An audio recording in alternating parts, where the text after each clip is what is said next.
Hi, kids. Hello. How's it going? Is this thing on? Is this thing on? Okay, now the comments are coming in. I was Sounds having issues. high, but okay. That's true, no whiz. We're gonna sit here for probably a couple minutes before we actually start, just so that people can join the party. But hi, While guys. you're waiting, you can guess what we are dressed as for Halloween. I'll do this one. What are we dressed as?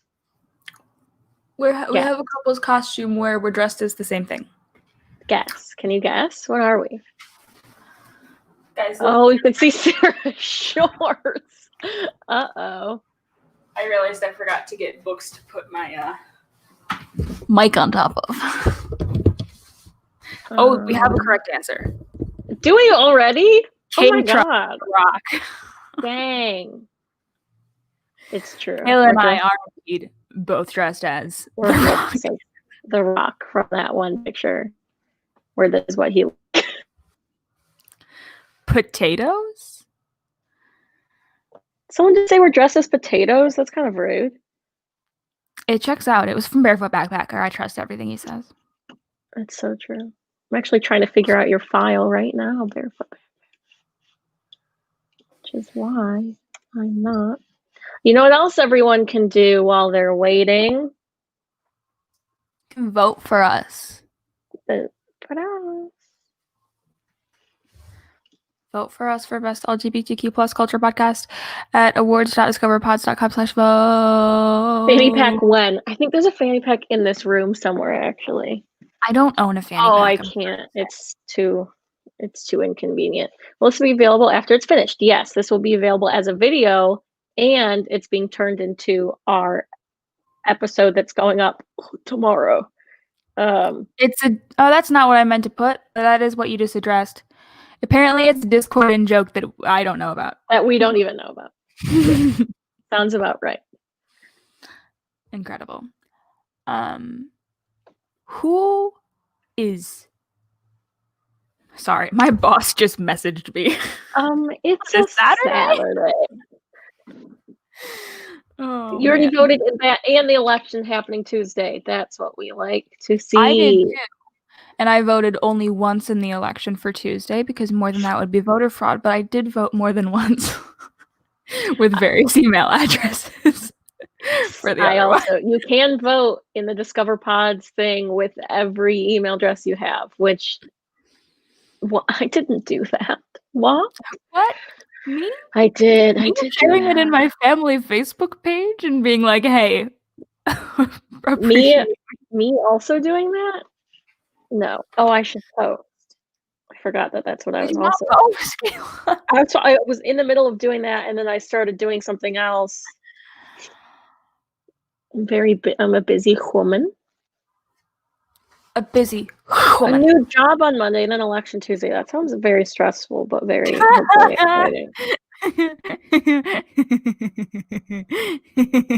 Hodo, go away. I would love to. Oh. I would love if you wouldn't. For those wondering, this comment that I've highlighted is indeed our lovely friend, who is also... She's my friend first. You can't just have she's her. Mine now. She's the one that's in the group chat with me and Kayla where we discuss BTS and Kayla hates it. She also transcribes our episodes. She does. I'm thinking about firing her. Oh, we're firing her? I was thinking about firing both of you. So I quit twice yesterday. I don't know what you're talking about. Yeah, me and Sarah broke up twice yesterday. Yeah. Was that even yesterday? I don't know. Who knows anything anymore? Who knows anything? I don't know a damn thing. You posted now, finally? Please don't talk about BTS. Exactly. I did tweet and this is offensive. And I did Instagram. Okay, good. All right. I mean, do we want to just get started because the first bit is just the intro? I guess I should. Okay. Let me hydrate. My family, hold on, let me text my family to shut up.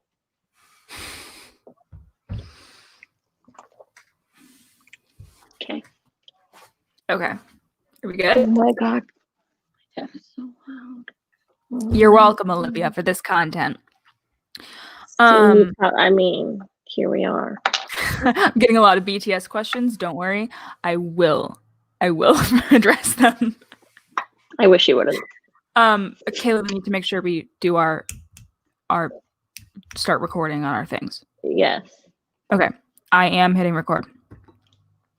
Oh my god. No. I just tested it. You really did. I was there. Anyway, while Kayla's fixing her audio, BTS in English stands for Beyond the Scene, but that was a later edition. It actually stands for I can't say the second part. It's Bangtan something. It means Bulletproof Boy Scouts. No, it doesn't. Yes, that's wild. That's it stands for Bad Tummy Sadness. What a wild thing to stand for. Let's see. Who's my bias? What I decided last night. I've been struggling with my bias, guys. Okay. What I discovered last night was that I think my bias is Suga, and then both Jimin and Jungkook are my wreckers, my bias wreckers. That's the update. Hello? Kayla, have you figured it out yet? Oh my god. I don't know if I have. Madeline, I understand this. The Jimin effect is strong. Hello? There's nothing else that can be said. Oh my gosh. Are you kidding me? I knew this was gonna happen. I'm gonna jump off of a cliff. I simply knew this was gonna happen. Hello? Tire Panda, we haven't started yet because Kayla's GarageBand failed her. It always fails you. We were discussing BTS in the meantime. Oh my god, I'm so annoyed. Hold on, I might need to leave for a second. Oh my god. Well, it's just me living my life.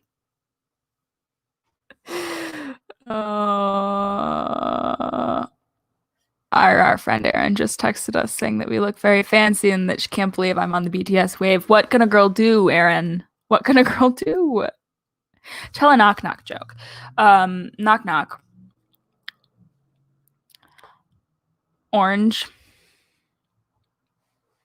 That's been my knock knock joke. Thank you. That was a very good knock knock joke. You're welcome. Where Kayla died. She's not back yet. You are correct. BTS stands for Bad Tech Stupid. Welcome to Sarah Hour. Let's see. What are we going to talk about during Sarah Hour? More updates from my friend Erin. She says that my fandom passion is too strong and I might implode, which is very fair. How's everyone doing? Are we good? We feeling spicy? You know what me and Kayla did? Is we accidentally scheduled this during the University of Michigan State football game because we're stupid. So that's happening right now. I believe it's still halftime. Oh, fuck. They scored again. Who's my favorite Schitt's Creek character? David, of course. I also stand Stevie. You gotta. Did Kayla die?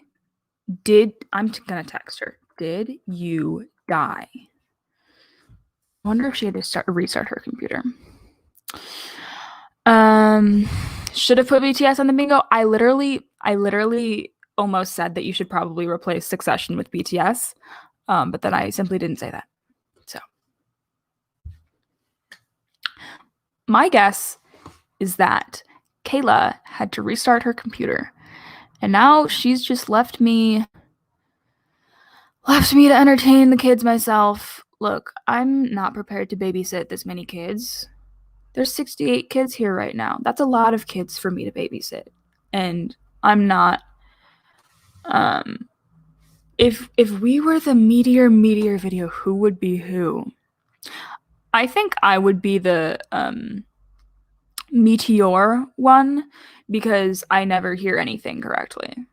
So Kayla would be like, I want them to be Meteor. And I would be like, I killed them. I'm so sorry.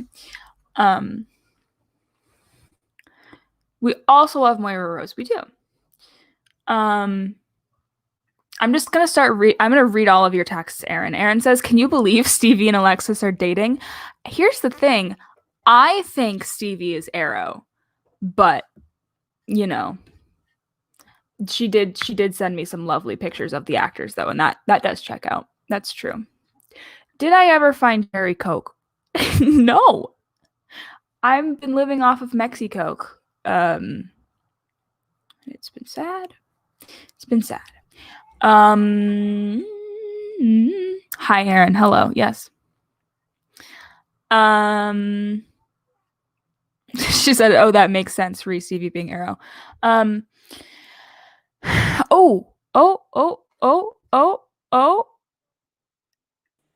Yes. Hello. So we're on my phone.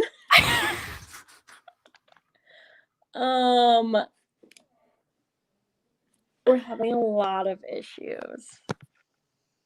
Guys, we were on this for like 15 minutes before we started and it worked fine. But now here's the problem. Where do I put my phone? My computer's currently restarting. That's what my guess was. Hello. Hi. Anyway, I had to entertain the kids without you, and it was difficult. Yeah. We're having a lot of issues over here. I also can't see like the comments or anything. I can. Oh my god. LA has been okay in terms of smoke recently. It's been okay. It's finally cooling off a little bit, and then it's gonna get hot again. So.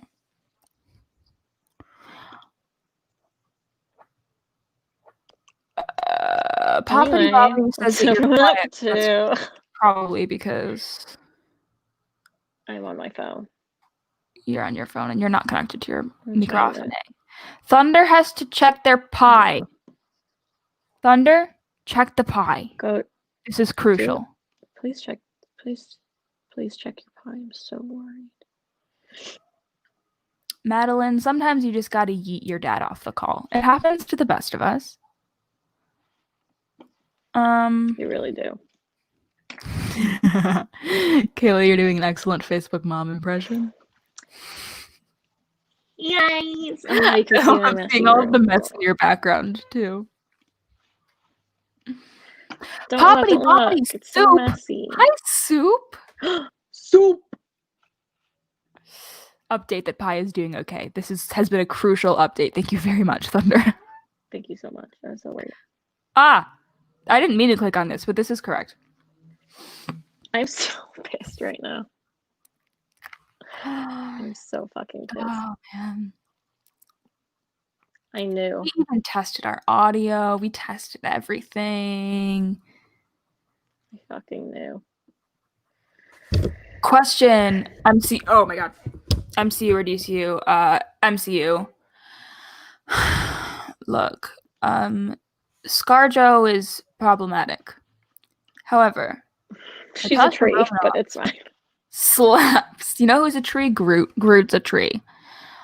Everyone is what kind of pie, and Thunder says it's an apple pie. That slaps. Please send it to me. I'll expect to get it in the mail in 5 to 10 business days. Don't do that.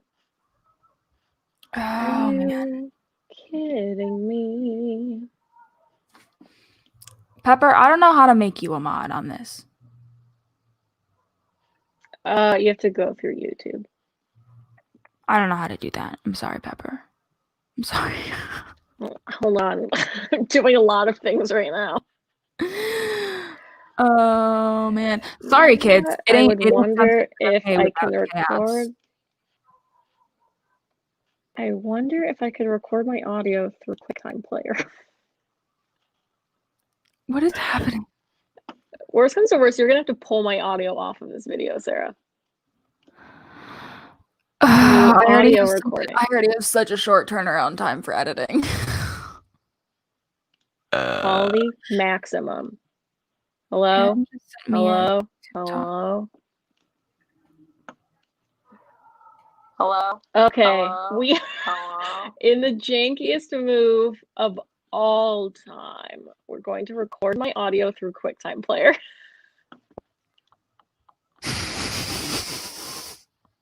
Can you believe it?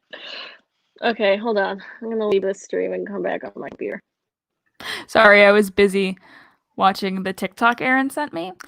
Saoirse Ronan as the Sorting Hat is inspired. Kayla's gone. Pip, you know what? Oh yes, that is awesome. Not what I meant to click on though, Maggie. Sorry. I'm can't believe you've done this. Dunkin' or Starbucks, I don't like either. Okay, is this happening? Are you fucking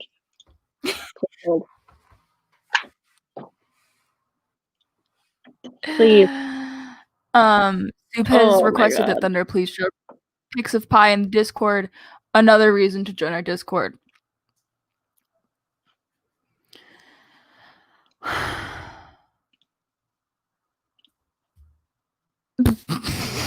Hello, is this recording? I can hear you. I know you can hear me. There's a delay. It'll take a second. Oh, are you testing your GarageBand? I was testing QuickTime Player and seeing if it could record my audio while I'm also clearly doing other things. But Madeline, great. I think we should all add pronouns to our social media bios. Are you kidding? Oh my god, is this a sick joke? You know, earlier this week, my computer froze for about 45 minutes, and I could not get it to force shut down. And I felt I was struggling. And here we are again, just struggling. We do be struggling.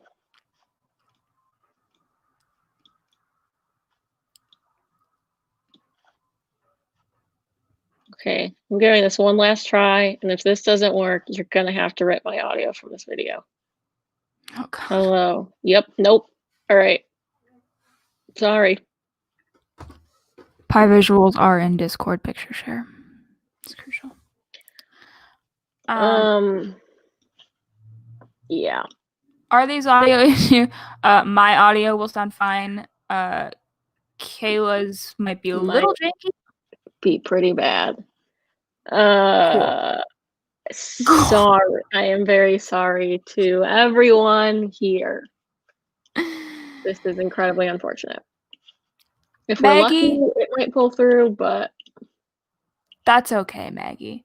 Oh my god, Sarah Superstar already has 3 squares on the bingo board.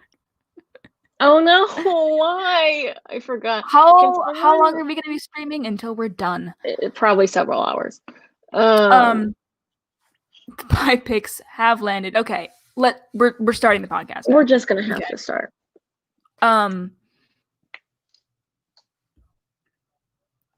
No, damn it. That's true. Not what I meant to click on, but true. I'm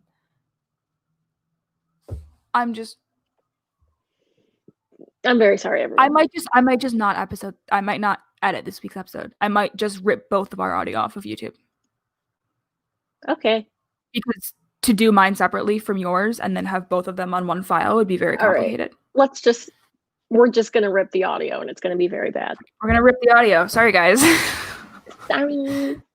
Okay. Maybe we can do some tweaking in Audacity to fix the audio quality. I don't know. Anyway, how are we all? All right, so I'm not recording anywhere. Nope. We're just gonna hope to God that we can do this. God. Hell. Okay. John, why are you here? Who's John? Dean's friend. Oh no, I said Dean. I know that's a square on the. If someone wants to drop like a link to the bingo board, you should do that. It's on our Twitter somewhere, but Okay. Should we just fucking do this? All right. 20 minutes in, we're finally starting. Okay. Hey, what's up? Hello. Welcome to Sounds Fake. It made a creepy noise. Oh my god. Hey, what's up? Hello. Welcome to Sounds Fake But Okay, a podcast where an arrow ace girl, I'm Sarah, that's me. And a demi-straight girl, that's me, Kayla. Talk about all things to do with love, relationships, sexuality, and pretty much anything else we just don't understand. On today's episode, you. Sounds fake. But okay. Work. I'm going to say it. You're going to say it. Okay. Separately.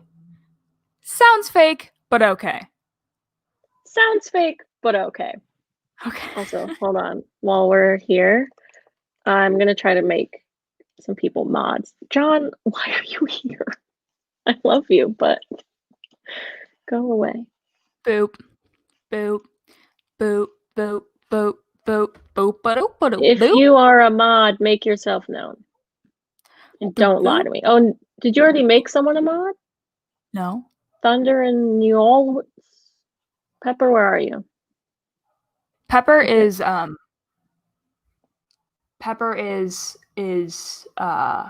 Doe's place. Okay. Add moderator. Okay. I believe. Should I be a news broadcaster? This week on Sounds Fake But Okay. Okay. All right. God damn it. I don't know. Pepper, nothing makes sense. This is trash. Okay. Welcome back to the pod. Fuck. Youngie. Mod. I'm just looking for Michigan is getting crushed by Michigan State. Michigan sucks, but don't tell my mom.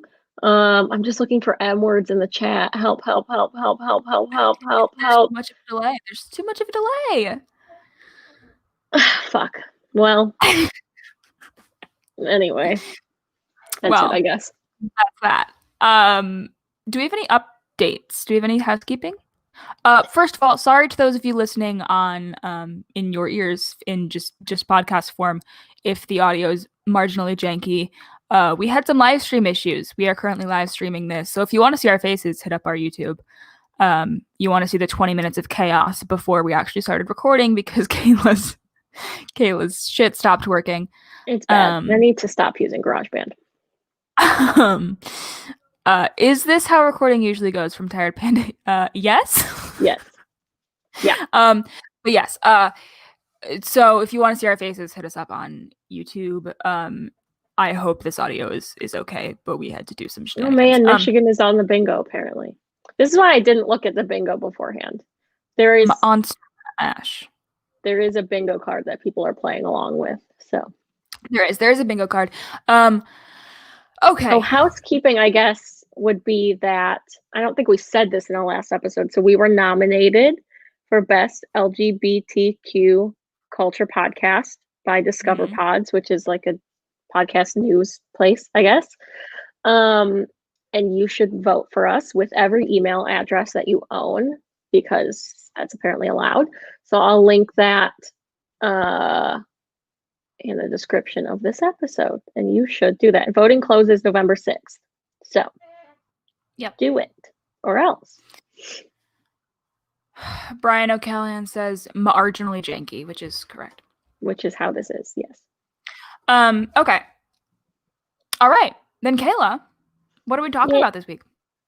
Well, today, as we're recording this, is the last day of Ace Week. I understand that when you are listening to this tomorrow or beyond, it's already over, but sucks. Maybe you're listening to it during Ace Week 2021. I don't know your life. That would be wild. So to celebrate Ace Week, we decided to do this live stream and hear from all of you. So we asked you to submit stories or questions or anything, and so we have that. We have that. So we have that. We're going to read it and hear it because some of you were allowed to submit like voice memos for like voicemail type things. So another reason to join our Discord is we allowed our Discord members to send us audio things. It's so true. Just saying. No one else. Link is in the description to join our Discord. It's a party. It is a party. And there are apparently in-jokes about potatoes that Kayla and I don't know about. I don't know. I don't know anything about that. Listen to those sweet, sweet sirens, baby. These are the things we usually cut out of an episode.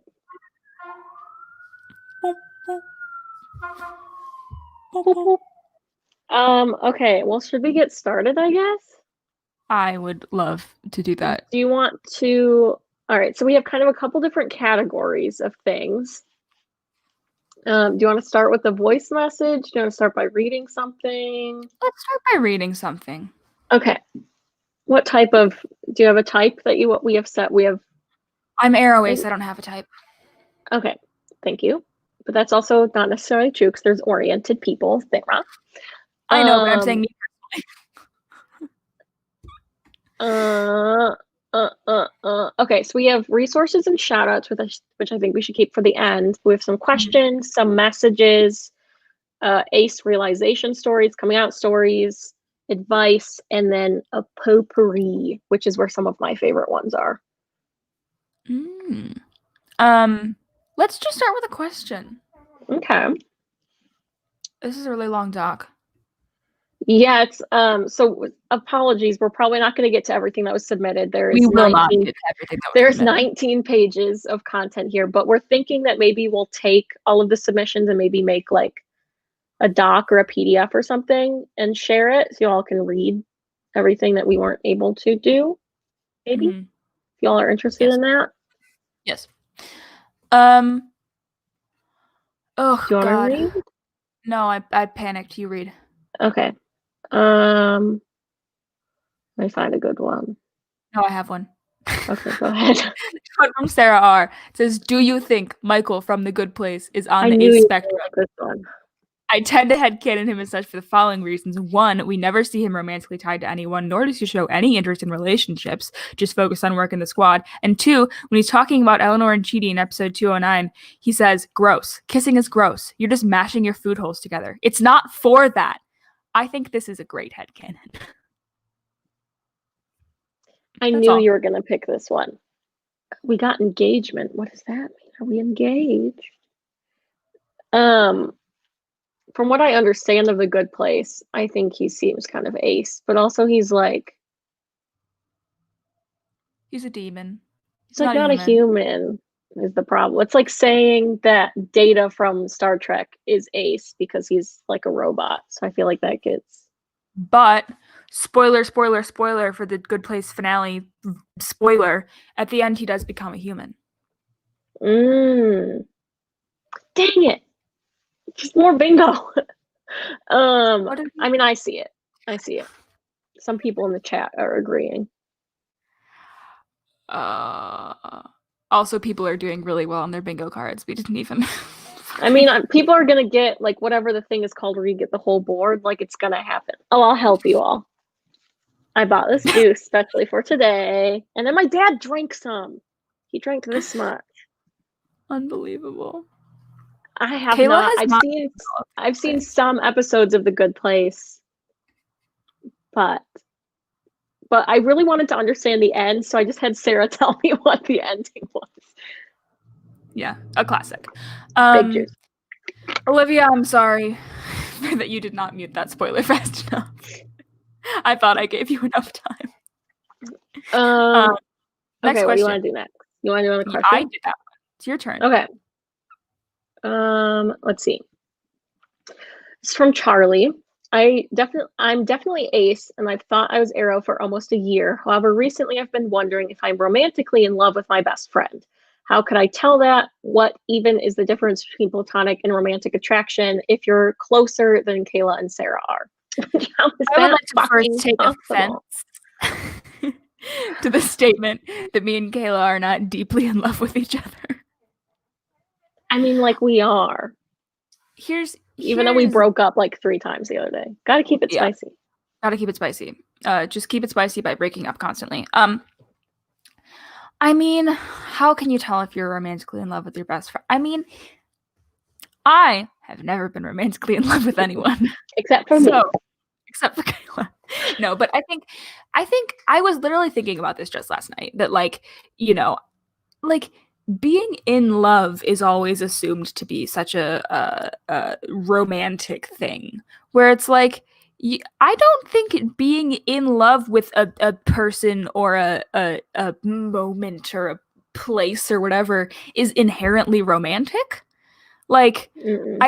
if you really love a person and you care about them, like that doesn't, and you have a very deep relationship, that doesn't automatically make it romantic.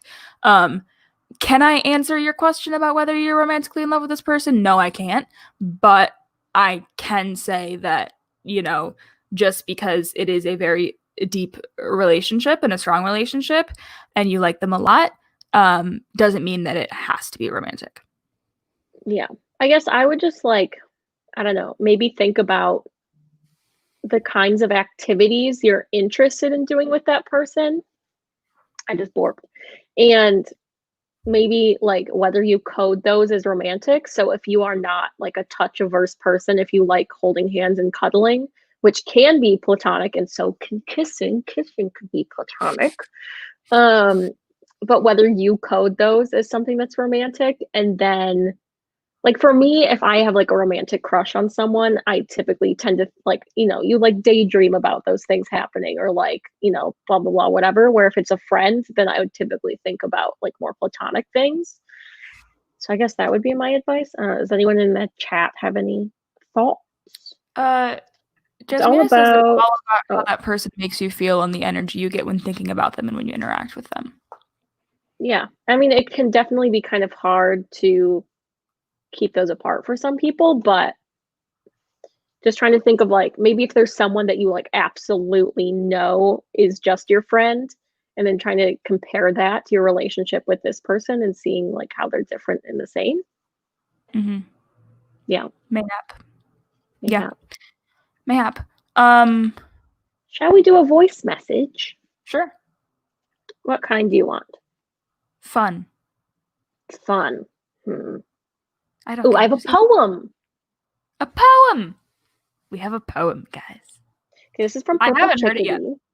You have not. This is from Purple Chickadee. I'm going to try to play it off my phone into the microphone. We'll see if it works, but obviously we've been having a lot of technical difficulties. So this is by Purple Chickadee, and it's called, oh, it has a title. Or maybe they say it. Sexuality at First Web Search, a poem by Purple Chickadee. All of my life. Can you hear that? Put it a little closer, or make it a little louder. But yes. As loud as it goes. I have never felt sexual attraction to any person, regardless of gender or our interaction. I always felt as if I was the only one who felt this way. I thought my only options were straight, bi, pan, or gay. I felt alone but not lonely. I was fine by myself. I did not need anyone else, just my bookshelf. One day I was researching online to see if there was a word for what was wrong with me. Then I discovered a word, and it just fit, like it had been made for me, and that was it. There was nothing wrong with who I was. Other people felt the same, and It stopped. Hold on. Oh no. It is kind of quiet. It's as loud as it will go. Or interaction, or gay. I don't know where it stopped. The one who felt Oh this way. no. Okay, wait, I'll start from here. I thought my only options were straight, bi, pan, or gay. I felt alone but not lonely. I was fine by myself. I did not need anyone else, just my bookshelf. One day I was researching online to see if there was a word for what was wrong with me. Then I discovered a word, and it just fit, like it had been made for me, and that was it. There was nothing wrong with who I was. Other people felt the same, and I did not have to change because I found my place. I found my space here in this community. It was plain to see. The word I found that day was asexuality. Hick yick. I'll try and fix it on the podcast. Yeah, we'll try to make it a little bit louder. I'll take the actual audio for the podcast. Yeah. But that was a poem about, I think Purple Chickadee mentioned that it was about what is it, like sexuality at first Google search, which I mentioned in that one episode. So So they wrote a little poem about it, which I think is a very good poem. Yeah, we'll try to make it louder in the actual recording, but poem. Editing this is gonna be hell. Mm-hmm. And I have to do it by tomorrow. Okay. Okay. But yes, thank you, Purple Chickadee. I think it was very, very good. Pip has a question. Do you guys ever feel weird coming out as ace/, making it a big deal about your sexuality when it feels like such a private thing? Also, what positions did we play in Quidditch? I played beater in Quidditch. Kayla was support. I didn't play it out when I was on staff. I was a beater. I mean, I feel like for me, it's like sexuality feeling like, oh, like a private thing. Like, I feel like it's society makes it into such a public, there are certain assumptions that are made that like you do experience, sexual attraction, romantic attraction, that like it's kind of forcibly made public by other people that are not you.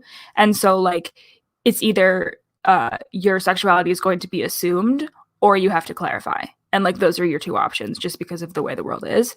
And so I think for me it's like it was a question of like, do I want to be known as who I actually am and how I actually experience the world, or do I want to let people's assumptions just kind of let them think that they're true? And so it is kind of like a private thing, but I think it's hard to use my brain. I think it is a private thing, but like I think also for me it's a little bit easier because since I'm Arrow and Ace and I don't have interest in having sex or that sort of thing, like it's a little easier for me to just be like, I don't have any interest in any of it. Like I don't have to get into like details in the same way that some other aspect people might when people ask questions. So yeah, I think for me it's like it's weird because my sexuality is like very explicitly about like how and when I have sex, which is kind of weird, which is like kind of one of the reasons that I ask my parents not to listen to the podcast, because I kind of like have to talk about like the sex I'm having to like explain my sexuality, I feel like, which is kind of weird. So I definitely get that. I feel like it's weird, and it's also like just something I've been thinking about more as I'm about to move again, is that it's kind of a whole new group of people that I'm going to be meeting, that if they are just to like look at my social media, they will immediately know what my orientation is, which is just like, kind of scary, I guess, to just like know that that's going to happen because I like am so public with it. So yeah, it can be weird, especially like Sarah said, if it doesn't like feel like it's that big of a deal to you, and then like if other people make it a big deal, it can be kind of weird. The world makes it out to be a big deal, and so you're kind of forced into discussing it whether you want to or not. Yeah.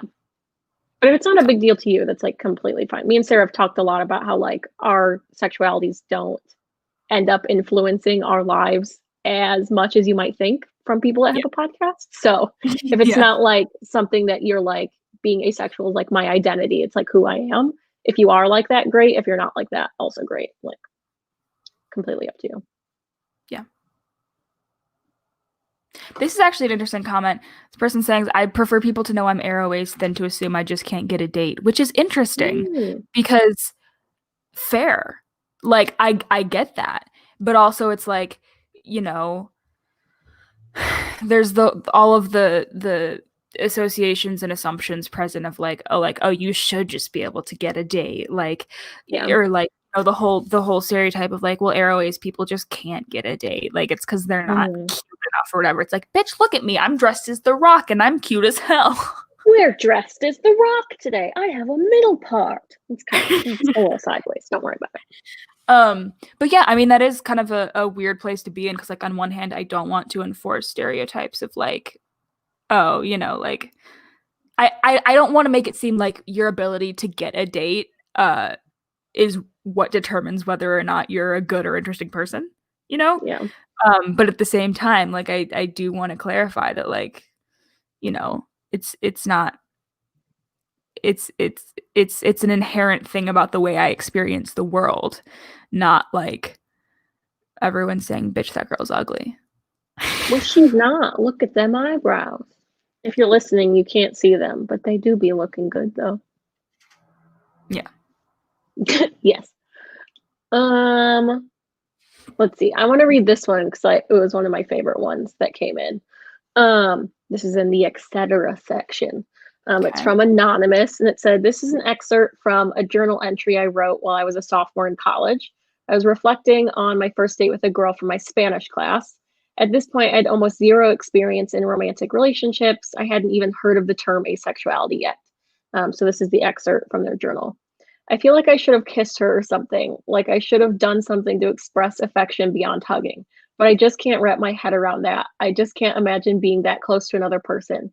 Even the notion of holding her hand is downright frightening to me. Kissing is another level. That's like serious stuff, close, intimate stuff. That's something that only people other than me get to do, right? Of course not. But I'm still so conflicted about that. Why do I feel such a mental block about that? Looking back at this journal entry, it makes a lot of sense that now I know that I'm aspec." I just thought, Checks out. Anonymous wrote into sounds fake, but okay. No, I just thought that was very, I don't know. It's kind of like a common experience of like looking back on things once you know that you're aspec and then being like, oh my God, how did I not know? Yeah. This is one of the reasons that I wish I was good at keeping a journal, because I did find a journal recently from my first couple days at college. It's so funny. It is so funny. And I wish I had just kept keeping it. Oh my gosh. Sarah, I'll send it to you later. There's like some names and stuff that we don't need to be public, but it's so wild. Wait, actually, there's parts in it about you, so let me go get it. No, don't look at my room. No one look at my room. Okay, in the meantime, I'm gonna, oh, it's right there. Well, I have to find the part. Okay. I have to see if there's anything in here that I want to read. So this is also from Anonymous. It says, "When I first realized I was ace, I was super excited. I wanted to learn all there was about asexuality and aromanticism and was so excited to tell my friends. But the more I looked into the ace community, the more scared I got. I couldn't comprehend that aphobia is a thing. I didn't get why anyone would be so upset that I didn't feel a sexual attraction when everyone else always taught us to abstain my whole life. And the ace community felt more and more unwelcoming because most stories and memes I found were about how the allos don't get us and how mean people are. And now I'm scared to tell my friends I'm ace, even though I know they would accept me. I'm starting to feel confident in myself after finding your podcast and at AC Desi, but in general, I find myself avoiding the ace community because it feels really toxic in this way." That's fair. I think, like the community can feel like this nice insular place where we all, accept each other and we're a part of a group. But at the same time, part of the reason why the community is, the way it is because of the exclusion from other communities. And it can be, I understand why it might feel difficult to feel confident in your sexuality, knowing that a lot of the aspec identity is based on the fact that we are not included by others. And I don't necessarily have an answer. This isn't really a question, but like, I can't speak. I don't know what to tell you to do, but I think it is important to acknowledge this, that like, that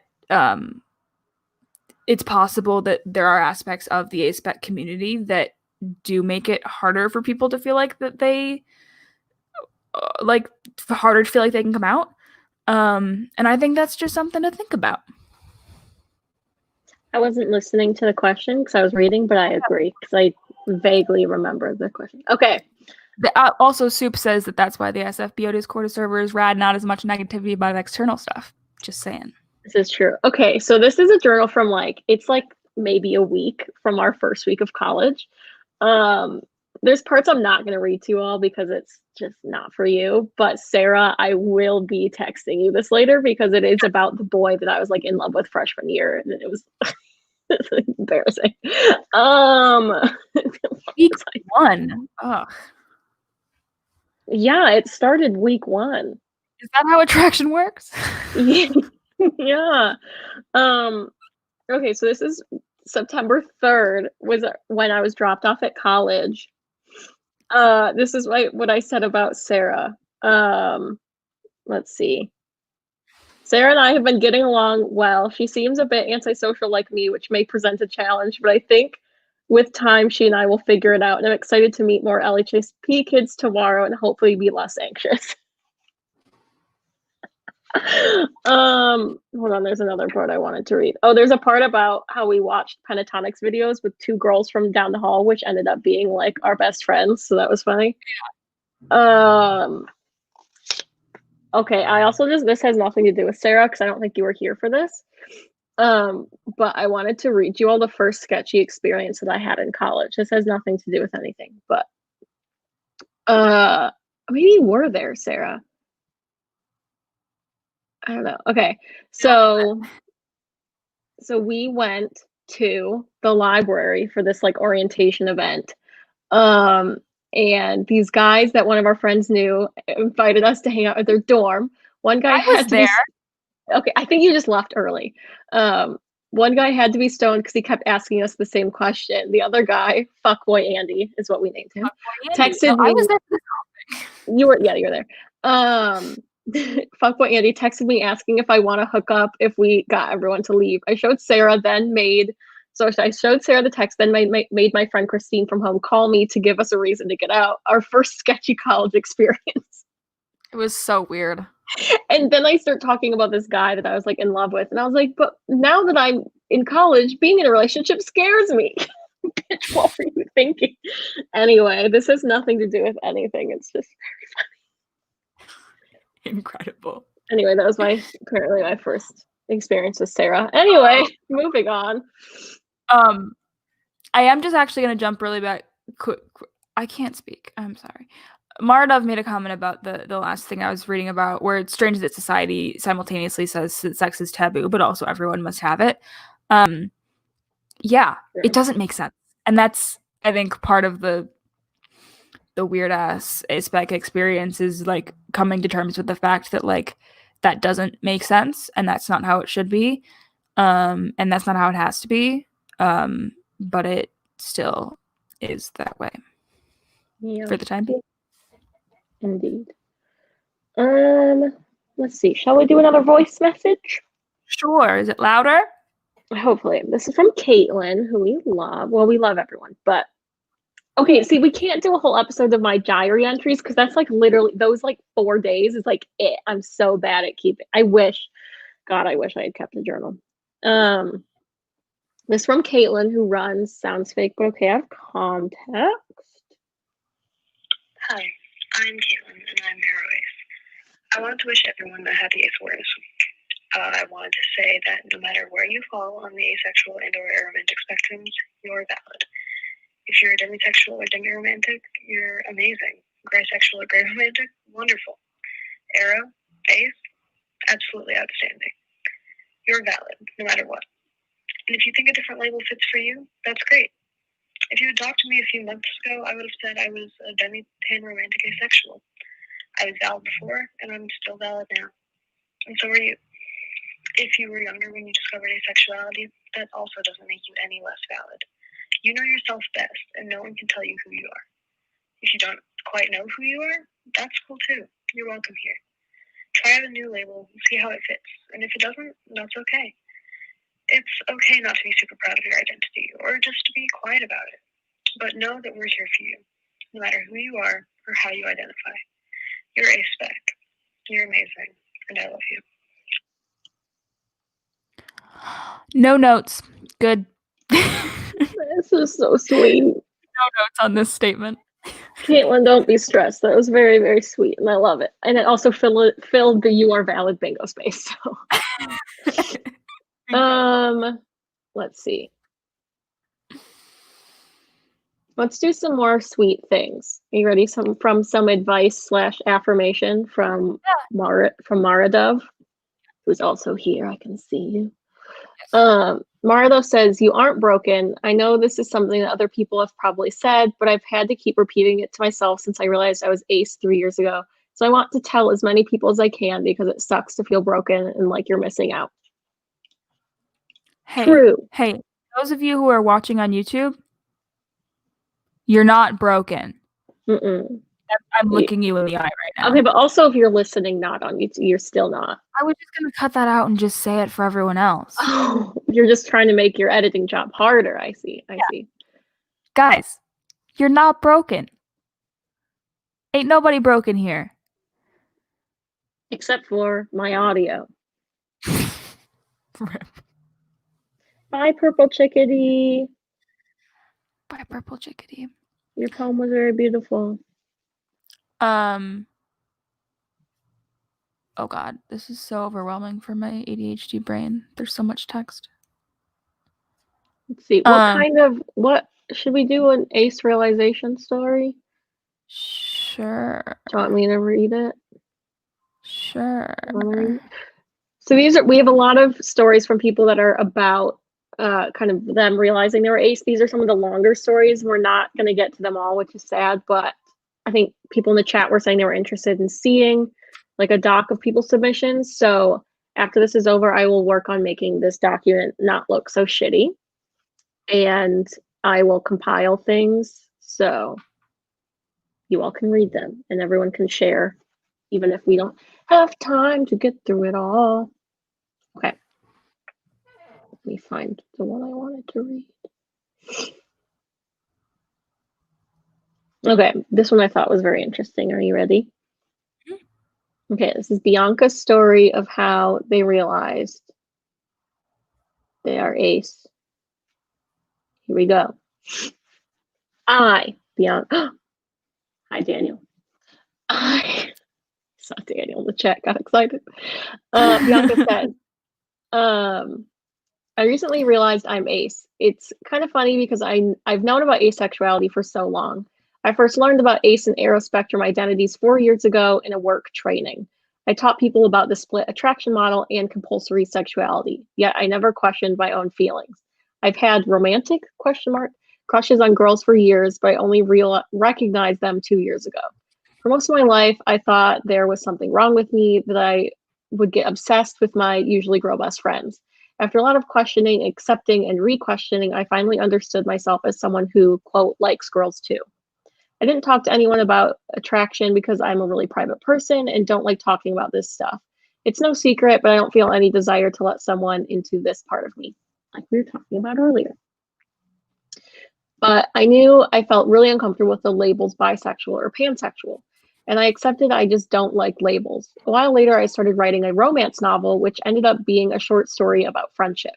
And I really explored the main character publishing a book about his arrow ace brother. In the story, the brother was too tired of explaining himself to his family and really wanted someone to write his story for him. And I really explored how Indian culture intersects with asexuality in weird, contradictory ways. A few months ago, I read The ABCs of LGBT+ by Ash Hardell, and drew my sexual romantic gender identities on spectrums. Even when I drew that I feel nearly zero sexual attraction, some romantic attraction to women, and minimal romantic attraction to men, I didn't even consider the possibility that I might be aspec. A few weeks ago, I heard a TV character claim they couldn't be in love with someone because they didn't get excited by their friend's genitals, and I felt very, very uncomfortable. I knew I had fallen in love with people without feeling any attraction to their sexual organs, and I couldn't get the discomfort from this scene out of my head. I ended up finding your podcast after a lot of Googling, and I couldn't stop listening. I binged one episode after the other. I was so hungry for ace content. I found AC Desi and saw myself represented in ways I never expected. I read Angela Chen's book and felt so validated in my experiences with wanting the freedom to not act sexual but still feel feminist.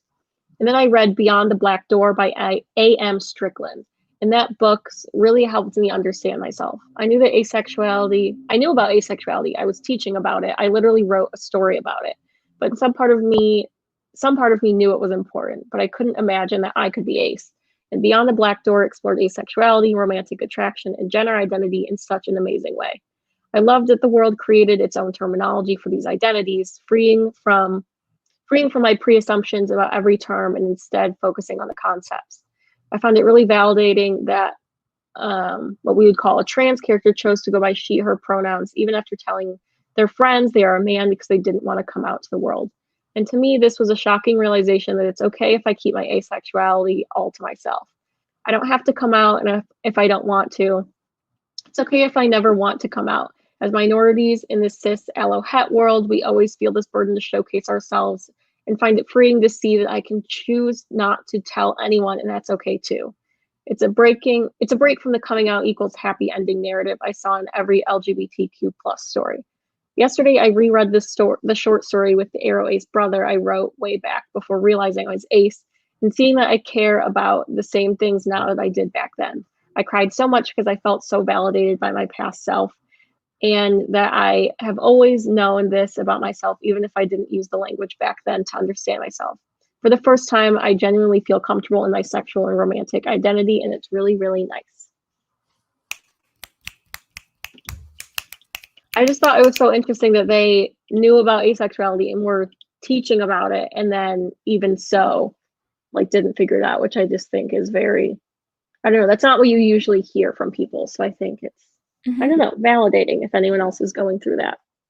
The book they mentioned was Beyond the Black Door by A.M. Strickland. I've never heard of it, but it sounds good. Yeah, and you don't have to come out if you don't want to. I guess you can just the episode now. You simply don't have to do anything. You don't have to do anything.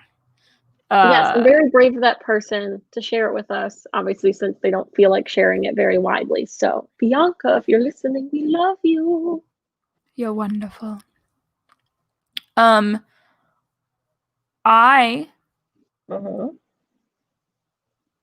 know, so I have one. This is another ace realization one. This is from Sarah Superstar, not me, but all Sarahs are superstars. The story I was figuring out. The story of figuring out I was Arrow Ace is way longer and more complicated than I feel like it has any right to be. Sometimes I hear people say that as soon as they heard the term asexual, it just clicked and they knew that that was them, but that was not the case for me. There's a running theme here. Anyway, really is. I first saw the term asexual when it was briefly mentioned in my AP psychology textbook, and it caught my attention, but the definition was way too narrow, a person who does not experience any sexual desire or arousal. So I decided it didn't quite apply to me, and I put it out of my mind, which is why accurate, inclusive definitions are important. At one point in high school, a boy asked me out, and I said yes because I liked the idea of having a boyfriend, and I didn't realize that was different from wanting to date him. But as soon as we were dating, I became super uncomfortable with any kind of physical affection and was almost immediately started thinking about how we'd inevitably break up. I used to wonder whether I might be gay because everyone talks about starting to notice boys and girls when they go through puberty, and I felt like I noticed girls just as much as I noticed boys. I believe this is a fairly common experience for ruby aces. I also spent some time feeling like I was broken because I wasn't feeling what society told me I should be feeling, which is definitely a common experience for baby aces. I got reintroduced to oh my god, I'm trying to read it too fast. I got reintroduced to asexuality through Tumblr and fanfiction, and I really related to it, but I still didn't feel like it quite described me. Retrospectively, I know this was partially because I didn't want it to describe me. I grew up assuming that someday I'd fall in love and get married, and I really didn't want to let go of that. Additionally, I've always had celebrity crushes, and for a long time I thought that disqualified me from being ace, even though I had never been attracted to anyone I'd actually met. I can't read, guys, I'm sorry. I later learned that there's an aspec microlabel for this called autocorasexual or agosexual. One thing that was really helpful for me in figuring out that what I thought of as crushes weren't the same as attraction that other allo people experience was a chart I saw once, which defined 6 different kinds of attraction, with sexual attraction, romantic attraction, and crushes in the top row, and squishes, sensual attraction, and aesthetic attraction in the bottom row. The chart's definition specified that these were desires directed at a specific other person, and I realized that I had only ever experienced the things in the bottom row. Even after I had all the relevant information, I spent a few years questioning and simply identifying as not straight before I fully embraced my Arrow Ace identity. And I embraced Ace long before I embraced being Arrow because I didn't want to let go of the idea of maybe falling in love someday. But since then, I have been so much happier and more content with myself and confident in my experiences. Plus, experiencing my aceness has led me to some really great experiences, like attending Pride and going to my local Ace meetup and reading Loveless and listening to Sounds Fake But Okay. Smiley face. Retweet. Yes. I feel like a lot of these stories have like very similar themes. Yeah.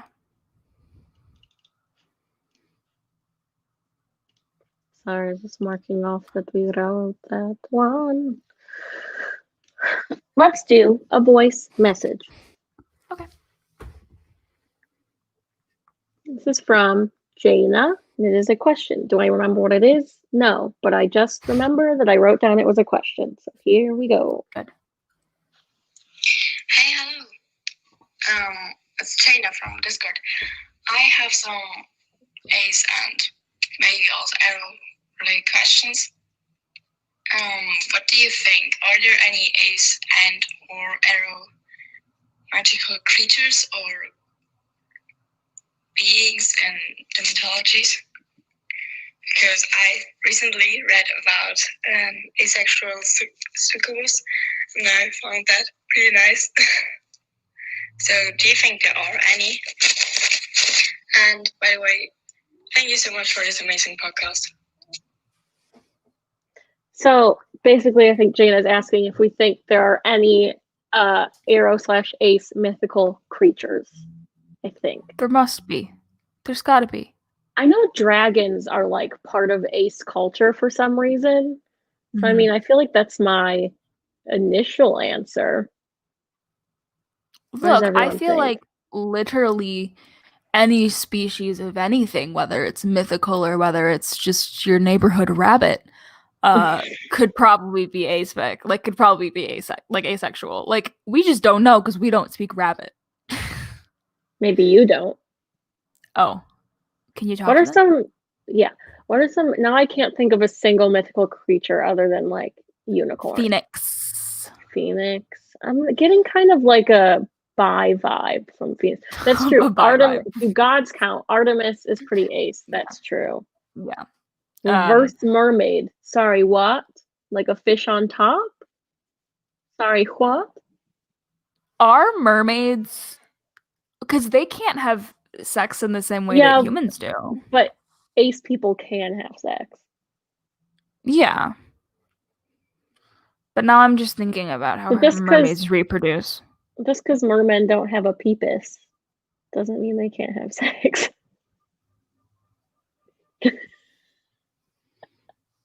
Sirens. I actually really love that idea. Have you heard this idea, Sarah, that sirens are asexual and they just like lure men in with their sexualness and then they're like Centaurs I can see. That feels like a vibe. Yeah. Axolotls? I don't know what that is. They're the little they're real animals. They look like tiny little dragons.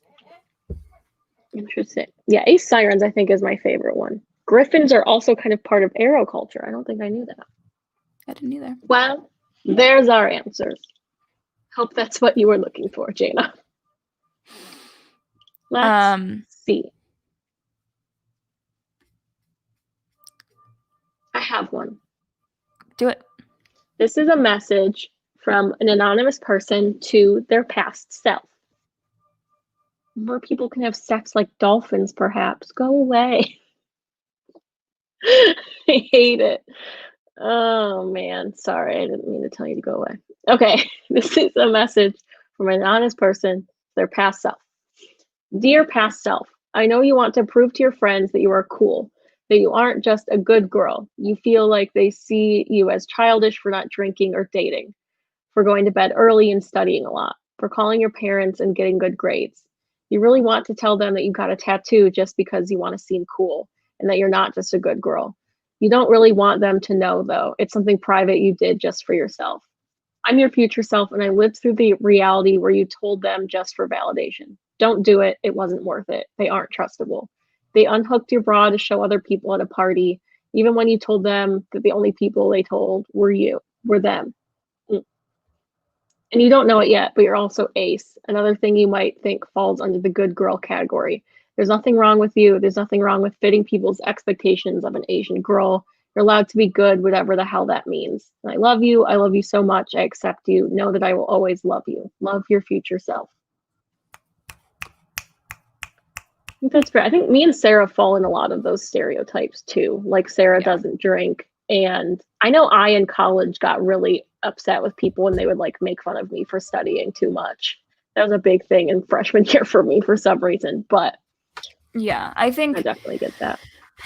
Being straight-laced and being a-spec, they don't have anything to do with each other, but if you are both, you are still very valid. Mm-hmm. And because I'm both. And like, I think it's also when people are like, oh, this person's super straight-laced, like they often think that they look down upon other people for not being that way. And that's just not the case. For me at least.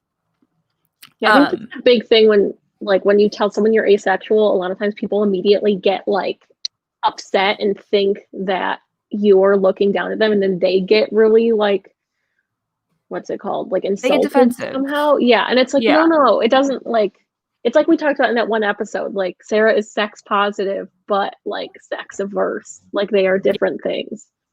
Yeah. Retweet. Yes. Let's see. Let's do another ace realization, perhaps. I think people like those, and that's where most of the content is in this doc. Yes. Okay, this is from Lotus. Lotus says, my name is Lotus. I'm the physical caretaker of the Renegade X system, and I am a he, she, bigender aro ace person. So I think this person is a system in a dissociative identity disorder system. Do we know what that is, Sarah? No. It is basically, so if I'm wrong, someone please correct me. From what I understand, because I've watched a lot of videos on it, because I just find it very interesting, is that someone with DID had a traumatic experience in their childhood, which caused them to have multiple, like, I don't want to say multiple personalities because that's a different thing, but they basically have different, like, people in there that will come and like front and be different, whatever. That's not a very good explanation, but basically the brain kind of splits in order to take care of the person who has gone through trauma and like protect them and make them able to like be a functioning person. Yes. I'm sorry if that was bad. Please do your own research. Okay. Oh yeah, watch Anthony Padilla's I Spent a Day with Multiple Personalities. It's very good. And the person that was in that is alters. Thank you. Alters is the different, not personalities. Alters. Thank you. There's a lot of really good. Yeah, there's a lot of really good YouTubers and like super interesting people on TikTok. I just find it very fascinating. So yeah, anyway, I'm the physical caretaker of the Renegade X system, and I am a he, she, bigender aro ace person. Although I'm biologically 27, I was only created a few years ago and was created without the ability to feel romantic and sexual attraction as a parogenic headmate. I'm sorry, I don't know what that means. I never really thought about my sexuality until I started to live my own life. I'd been comfortable with touches such as hugging or cuddling or just platonic kisses without consent. I kind of thought that was normal to feel as a human, but when I was with a toxic group of friends who unknowingly shamed me for feeling those ways, I guess I kind of started to realize that those feelings weren't normal. I was supposed to want to date someone. When sex started to come into my life, I found myself immediately repulsed by it. I never tried it, not once, but just the thought of me doing it was repulsive. I did try to get into it with one of those toxic friends, but I just left before it had even started because it was just gross, like a slimy feeling on my back. I found out with my queer platonic partner that I was sex repulsed. After that, I found out I was aro ace. Thank God for my QPP explaining it because she was ace. I wasn't exactly all good from there, though. I had to deal with those friends pretending to accept me. In reality, though, they believed me and my QPP didn't belong in the community because we were ace. Right now, though, I'm happy with where I am. I have an accepting family that is my system. I have 3 amazing QPPs and cut those friends off until they apologize. Let me just say this, though. Relationships don't always have to be romantic kisses or sexual, oral. They can be platonic kisses, yes, and queer platonic hugging or something. And don't be afraid to establish boundaries. If you desire consent for specific touches, then establish that. Only the fake ones will disrespect it. Only the fake ones. I just think that's, I don't know, and another very diverse like ace realization story. So I love that they have 3 QPPs. That sounds stressful to me, but it sounds like a lot of amazing support to have, which is nice. Yeah. Yeah, sure does. And yes, please go do your own research on DID because I did a really bad job of explaining it. And sorry. Yeah. I didn't even for some reason I didn't know what you were talking about at first. I do know what DID is. I don't know what's happening. Oh, it's one of those things that Trisha Paytas made fun of, and now we hate her. Dude, what? I could get into a whole thing about Trisha Paytas. I know you could. Her being stupid. Let's take a question. Okay. I haven't picked one. Do you want me to do a voice message? We have a voice message. That's a question. Sure. Okay, this is from Noelwiz. I'm sorry, Noelwiz. I don't know. Noelwiz, who is our mod, who is apparently actually named Daniel, which is rude because how is your name not just Noel? I don't understand. Someone in the chat said you and the rest of your system are 100% valid, which is the truth. Accurate. Okay, this is from Noelwiz. I'm Noelwiz in chat and Discord and stuff. I'm wondering how you make friends going to new places. Let's say DNA and finding dates and movies there. How do you do that? I know you're both moving or have moved across the country. I might have to do that in a few months, and it's kind of scary. And yeah, I want to be prepared for that. Thanks. Okay, so if you couldn't hear that, I think it was quiet. But basically, Noelwiz is wondering how to make new friends when you're moving, because they might have to move soon, and specifically find ace people when you're moving. This is something that I don't know that either of us have good answers to because we've both struggled with it, and I don't think are very good at it. But we will do our best, and maybe some people in the chat will have answers too. Let's see. For me, when I moved, go ahead. I was just gonna say I haven't honestly really had to properly have that experience yet. Because when I moved out to LA, many of my friends from college were doing the same thing. And then quarantine happened. And so I haven't really met a lot of new people necessarily. Also, personally, for me, it's not crucial that I find other aspec people in real life. If I do, it's wonderful. But I have the pod, I have this community. I don't necessarily feel the need to, surround myself with aspec people necessarily. But so I don't really have an answer for you. Also, the way I make friends in life is I make one friend and then I steal all their friends. So you could try that. You could try. What happens is I make a friend and I latch on to them, and then I just inherit all of their friends. That's what happened with Kayla. Yes. I was talking to my friend Miranda recently about how that's what happened with her. So you could try that. When I moved, a lot of my friends, when I moved to Connecticut last year, a lot of my friends ended up coming from work, which was nice, but obviously not always possible. I also joined a local D&D group to meet people. So I'd say just it's hard with pandemic and lockdown to do that, but just looking for local meetups and groups. Adopt a local introvert. Yes. For ACE groups, something that I have tried recently. So I'm moving down to Baton Rouge, and I looked at the city's queer center or whatever. And it looks like in the past they've had an ACE group. I don't know if they do anymore, but I would say look at your local queer center and see if they have an ACE group. And if not, if you're feeling up to it, you could try to start one. Or I don't know, going on message boards or ACE meetups and asking if people live in your area. Because I feel like it's an easy way to meet new people. It's just going for ACE people right away. You can adopt Daniel. Daniel says that he's an introvert looking for friend adoption. So maybe just go adopt Daniel. Adopt Daniel. Meetups are great. Yeah. So I don't know. Meetups freak me out. Why? People you don't know. Mm-hmm. Like, and that is valid, kids. Like, Sarah, I've never been to any sort of ace meetup.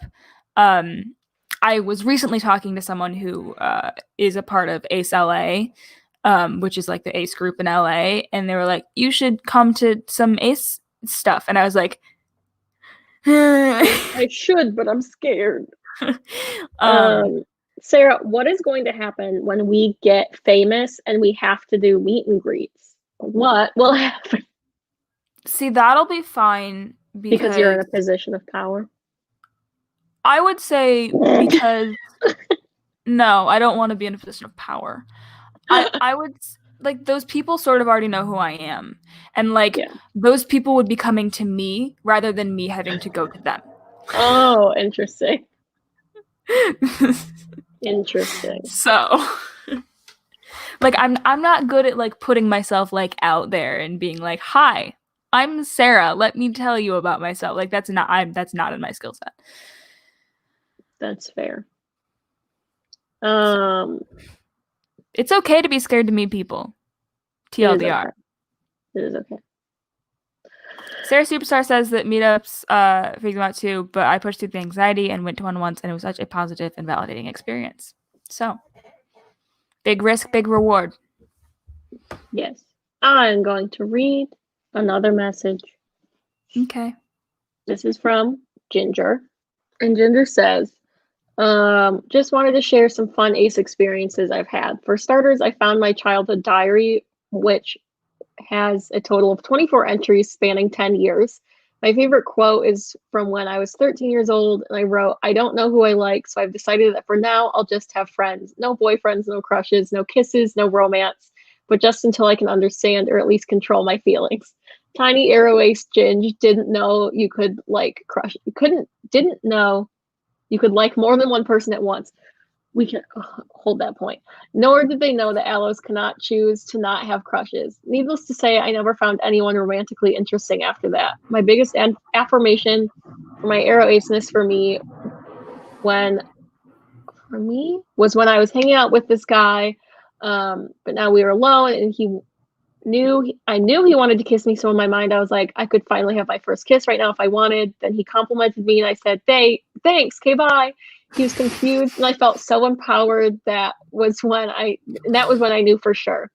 More recently, I had a fun experience because my aunt, who knows I'm arrow ace but doesn't know I'm agender, conflated gender and sexuality, saying these twins, a boy and a girl, but the boy is gay and the girl is a lesbian, so the boy was supposed to be a girl and the girl was supposed to be a boy. They did not have the energy to educate her, but I just thought it was hilarious because if that's her logic, then she should know I'm agender. That is all the stories I have. I don't know if this is weird, but if I may plug something really quick, I am currently seeking a platonic wife. All genders can apply, and the title's up for negotiation.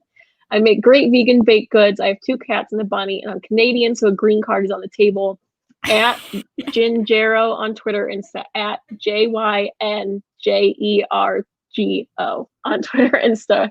Please apply there. Okay. Here's what I'd like to go back to. Has anyone in this chat had a crush on more than one person at once? Because I have not, and I don't understand. I logically understand that it can happen. I think this is probably a Demi thing, huh? It's like love triangles. I'm like, how? I just like for me, when I get a crush on someone, it takes up so much of my energy that like I can't do that twice. It's like cheating on other people. Yeah, no, I mean, you've never really liked. I've never anyone. had a real crush, so like I can't tell you. It's just I'm shook that anyone could do that. I think that's part of the reason that I feel so weird about love triangles is because first of all, it's like oftentimes it's like 2 guys and fighting over a girl, and that's just like what's happening here. Very heteronormative and weird, and you don't own her and what. But also like I just can't fathom experiencing that for one person, much less 2. Yeah. Also, just make it poly. I don't care.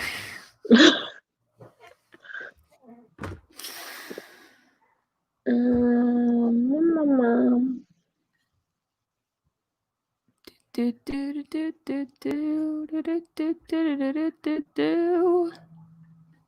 we do some coming out stories? We haven't done any coming out stories. Ginger just tuned in just in time. Oh my god. Coming out story. Ginger, it seems like you have a lot of people that are already applying to be your platonic wife. So translation for me from Soup, you can stand multiple members of BTS. I get it now. I still don't. Soup has just explained everything to me. This makes sense. I'm still confused. All right. Is there an application form I could sign? Yeah, Ginger, let us know if there's an application that we can forward to all these people who want to apply to be your platonic wife. Let's see. Okay, this is a coming out story. Are you ready? Well, it's kind of coming out. I don't know. It's a story. This is from Blake. She, they, he. Blake, my DMs are open on Twitter. Okay, everyone can DM Ginger on Twitter to apply to be their platonic wife. Name negotiable. Name negotiable. Terms and conditions apply. Okay.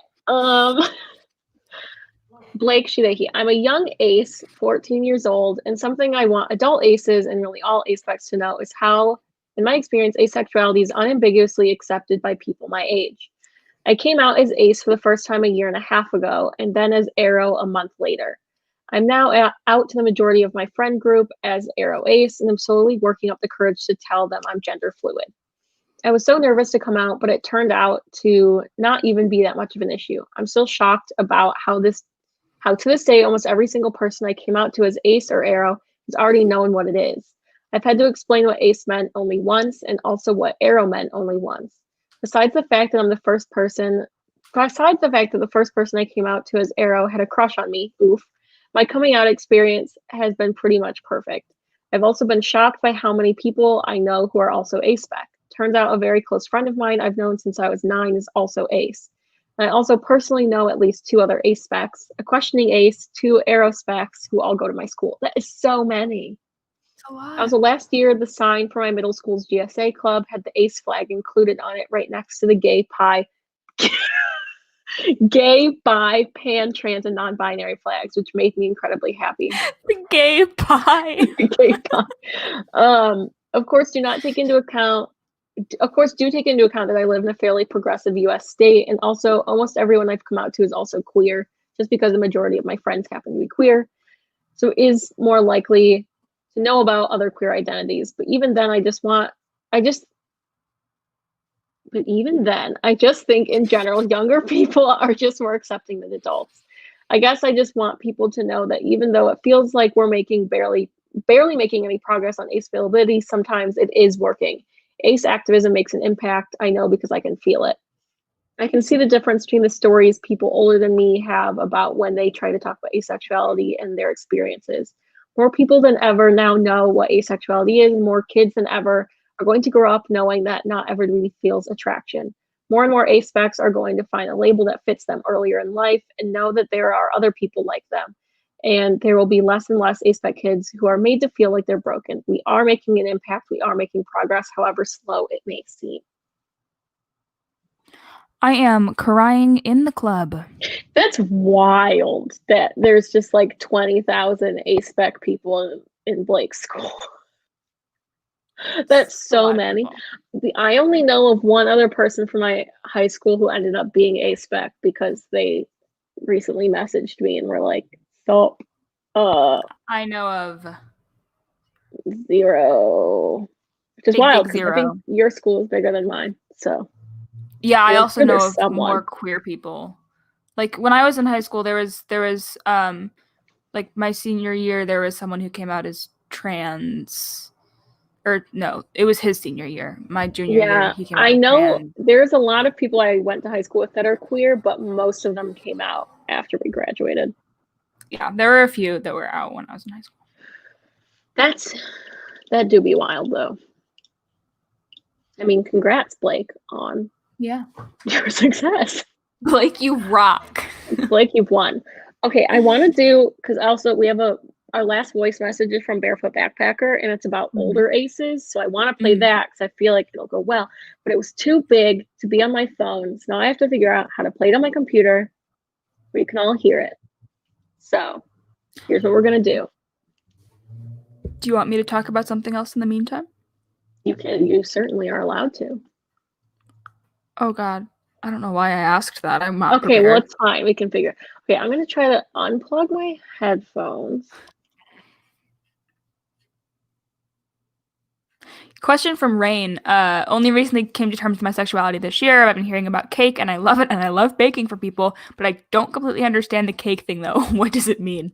The cake thing started from the joke that a lot of aspec folks would rather have cake than have sex. Like, some people, maybe they're on about the same level, you know? Sex, cake, nah. I personally would rather have cake.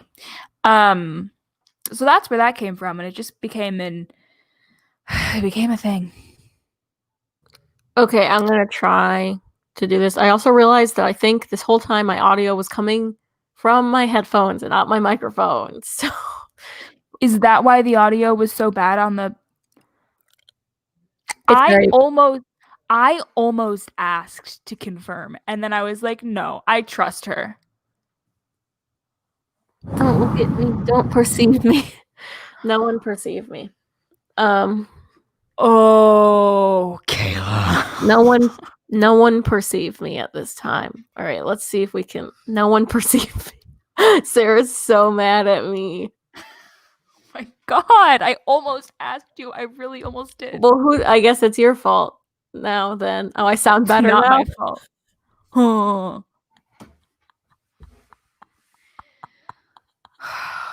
All right, let's see if this will play. Hi, I'm Ian, otherwise known as the Barefoot Backpacker. Can you hear that? Yes, it's so much better. Well, it's coming from my computer now.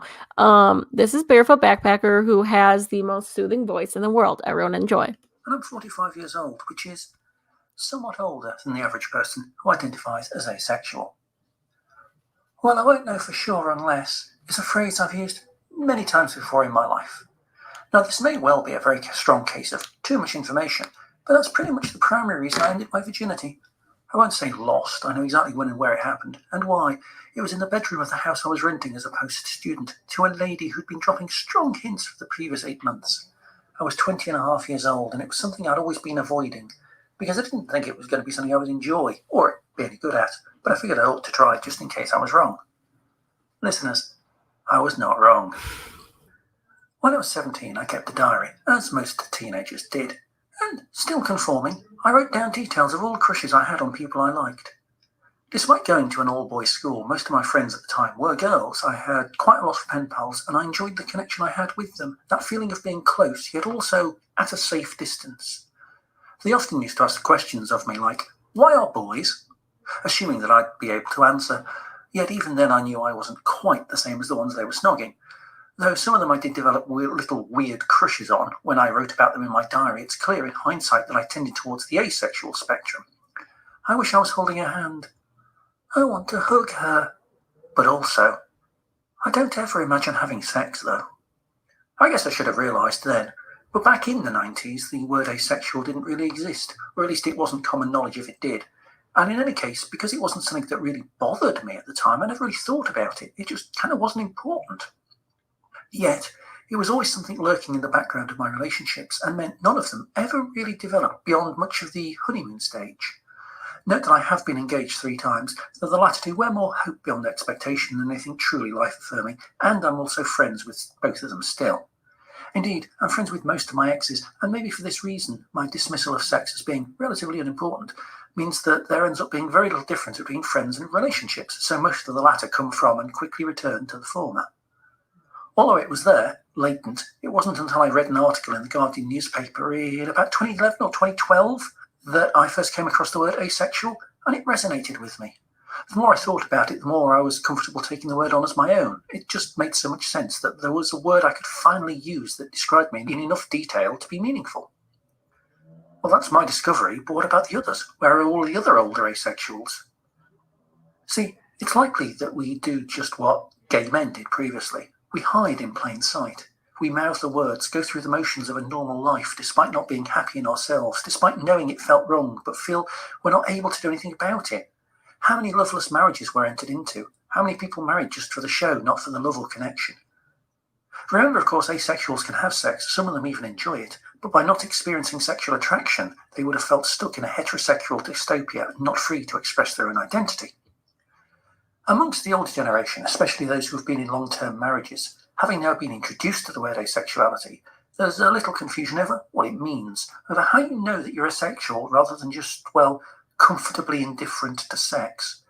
Think of being married for 20 years. Many people no longer have the urge. But remember, that's not what asexuality is. It's not about how much sex you have, but how much sexual attraction you experience. And yes, if you've been married 20 years and have sex once a week, you could be asexual, but it's more likely you still have sexual attraction to your partner, you just don't have the urge to act on it as frequently. You'd rather eat cake because it's just easier than having sex, not because you don't have the attraction to have sex. So what can we do? Do we encourage more of Gen X and maybe even boomers to come out as asexual? Will it make a difference? One might argue it's not as important to come out. By the time you reach your 30s even, your life has veered down a particular path and maybe people think it too late to change course, that, if I were younger I'd have known, but what's the point now? Or, well, I've got this far, I can cope. Or, what will my family, what will my descendants think if I changed now? Is it even relevant to me? I've been in a relationship for X number of years.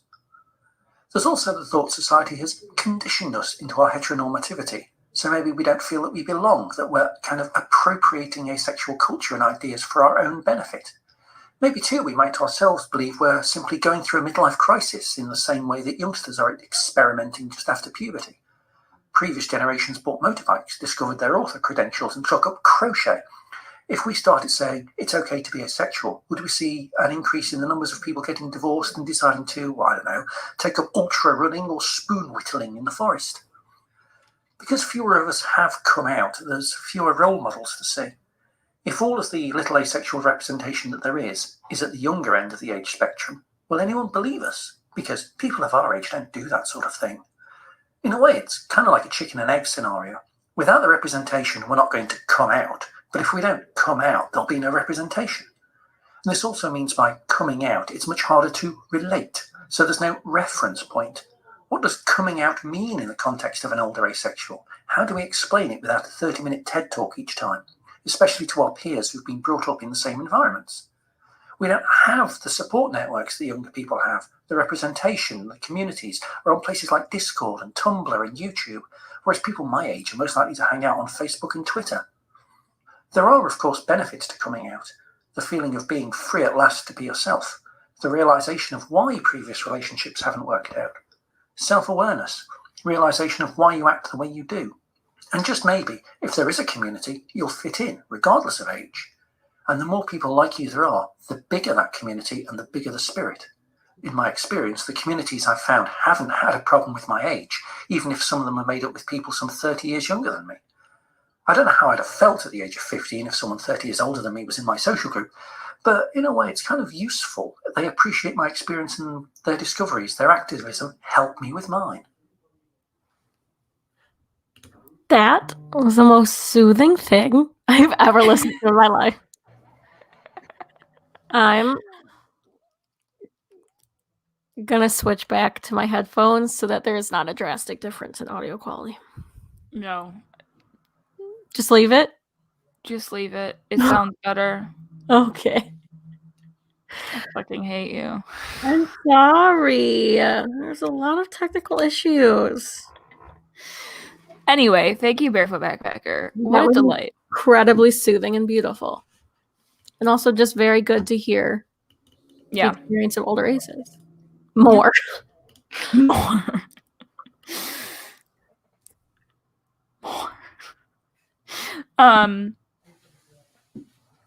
Okay. Where do we want to go from here, Kayla? I don't know. I mean, we could end the proper episode and just keep live streaming. We could. If you want to have less to... Here's what we can do. We can stop the proper episode, keep live streaming and keep reading things, and just tell people in the proper episode that if you want to hear more, go to the live stream. Yeah. We'll have to do the outro, though. Okay, do you want to just do that now?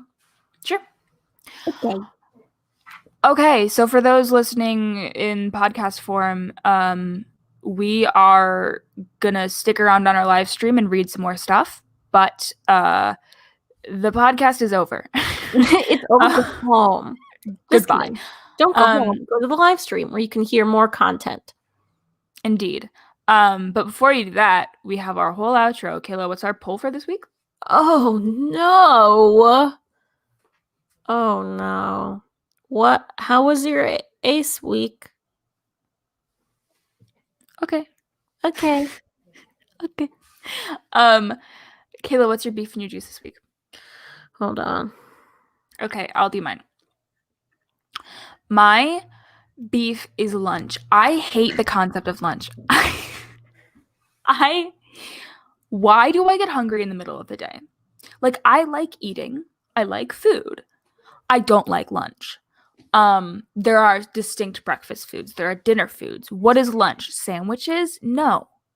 I mean, yes, you just don't. I have to make food in the middle of the day. Are This you is why kidding? you make extra dinner and lunch. My lunch typically is just leftovers. But I do that for dinner. I just make a bunch of dinner. Make And more then- dinner. So much dinner. More.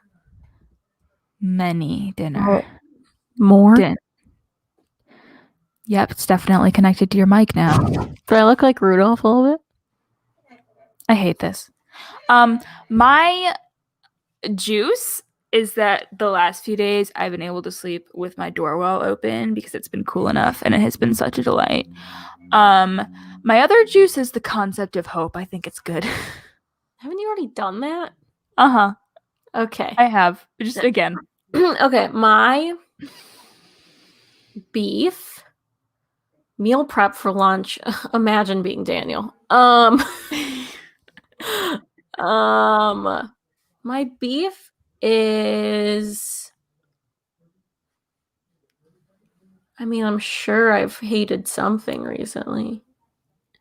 My beef is that things are expensive. I personally am not someone that spends a lot of money. I just don't spend a lot of money usually. Except for recently I became unemployed.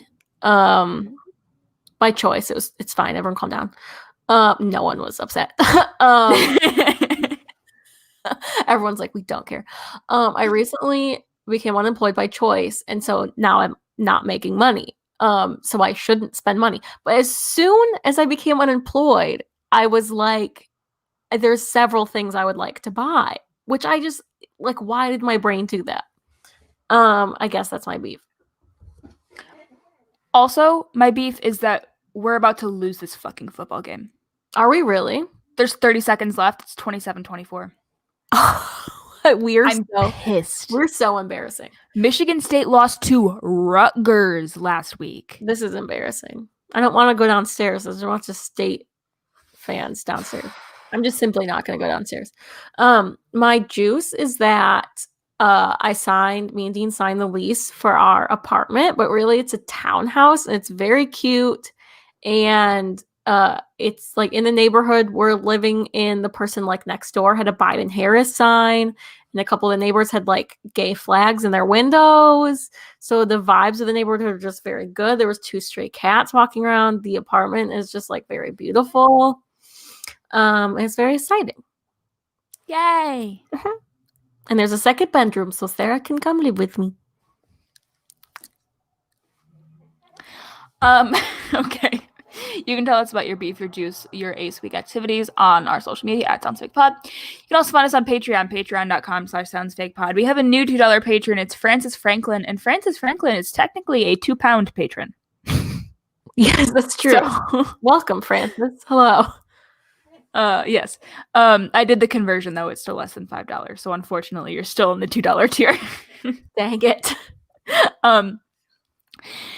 Our $5 patrons are Jennifer Smart, Esrita Vinicota, Austin Lay, Perry Fierro, D, Quinn Pollock, Emily Collins, Book Marvel, Changing Max, Derek and Carissa, Simona Simon, Jamie Jack, Jessica Shea, Ria Faustino, Daniel Walker, Livy Madeline Askew, Lily, James, Corinne, Alice in Space, Guy Simpson, Brooke Siegel, Ashley W, Samantha Cozart, Harry Hassan, Dugan Soup, Amanda Kiker, Vishak, Jacob Weber, Rory, Amberly Star, Rachel, Kate Costello, John, Ariel Laxo, Ellie, and Tessa. That is the first time I've done it in one breath. That was very exciting.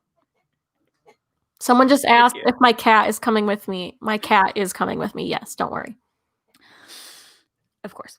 Our $10 patrons are Argness, who would like to promote the Trevor Project, Benjamin Nabar, who would like to promote Tabletop Games, Anonymous, who would like to promote Spooky Halloween, which is today, Sarah McCoy, who would like to promote Podcasts from a Planet Weird, May Aunt Jeannie, who would like to promote Christopher's Haven, Cassandra, who would like to promote their modeling Instagram at Little Red, Doug Rice, who would like to promote The Book Native by Caitlin Curtis, Maggie Capalbo, who would like to promote her dogs Leia, Minnie, and Max, H. Valdez, Purple Chickadee, who would like to promote wonderful poem that they provided with us today, and also ishleywithfiggle.wordpress.com. Barefoot Backpacker, who would like to promote it being acceptable to get therapy, and also his very nice soothing voice.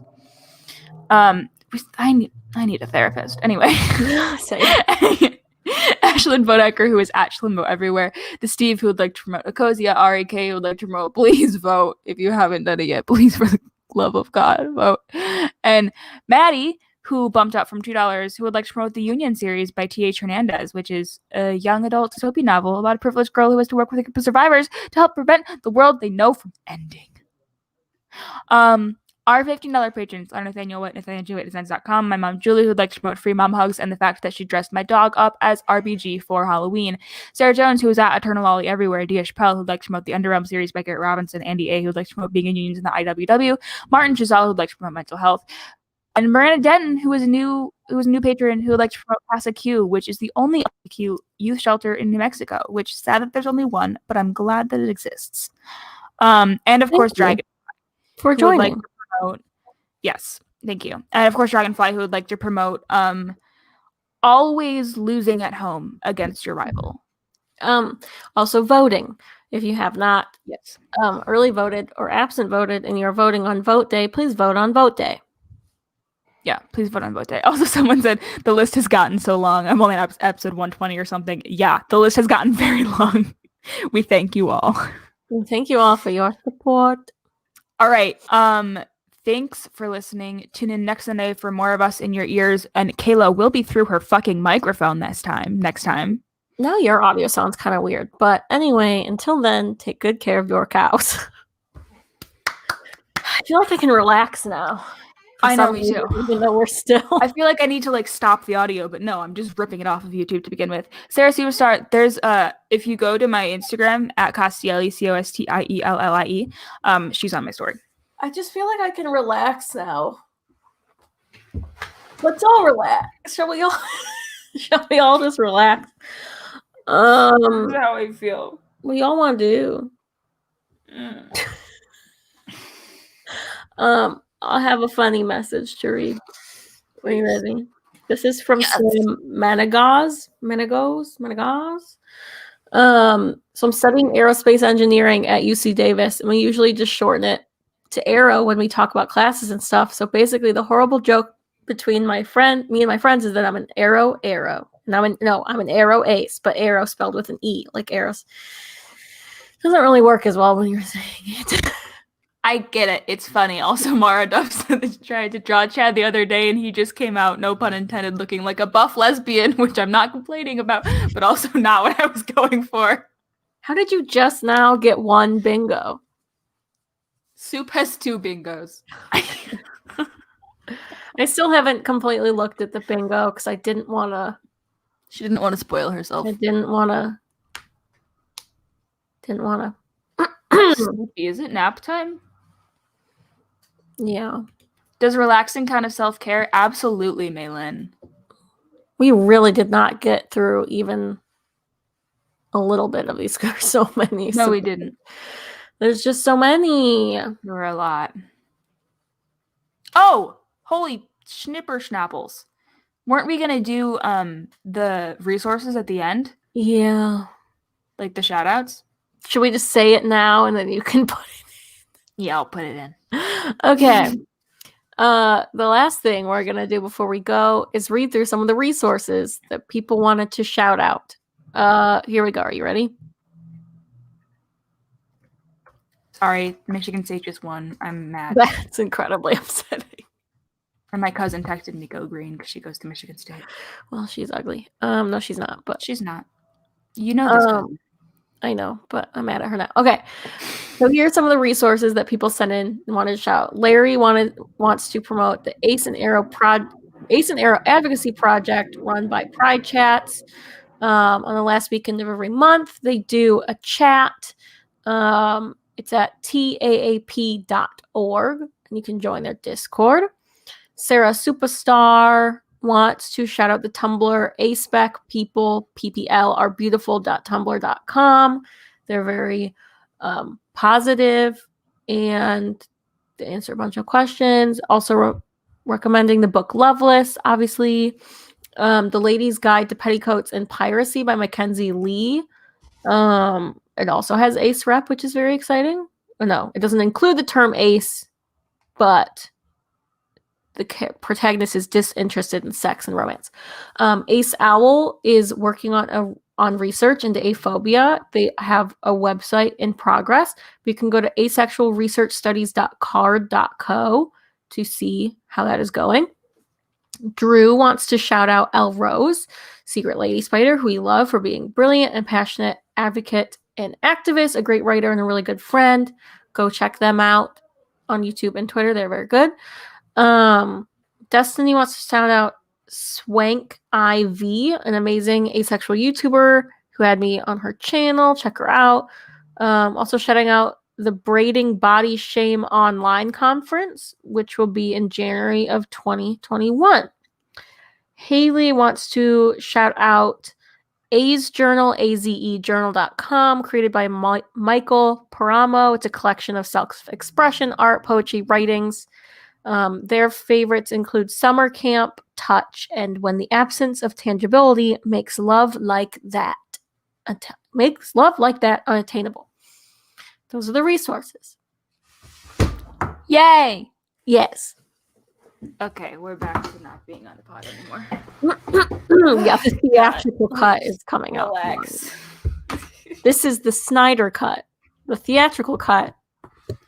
Theatrical cut coming to you tomorrow. Okay. Let's see.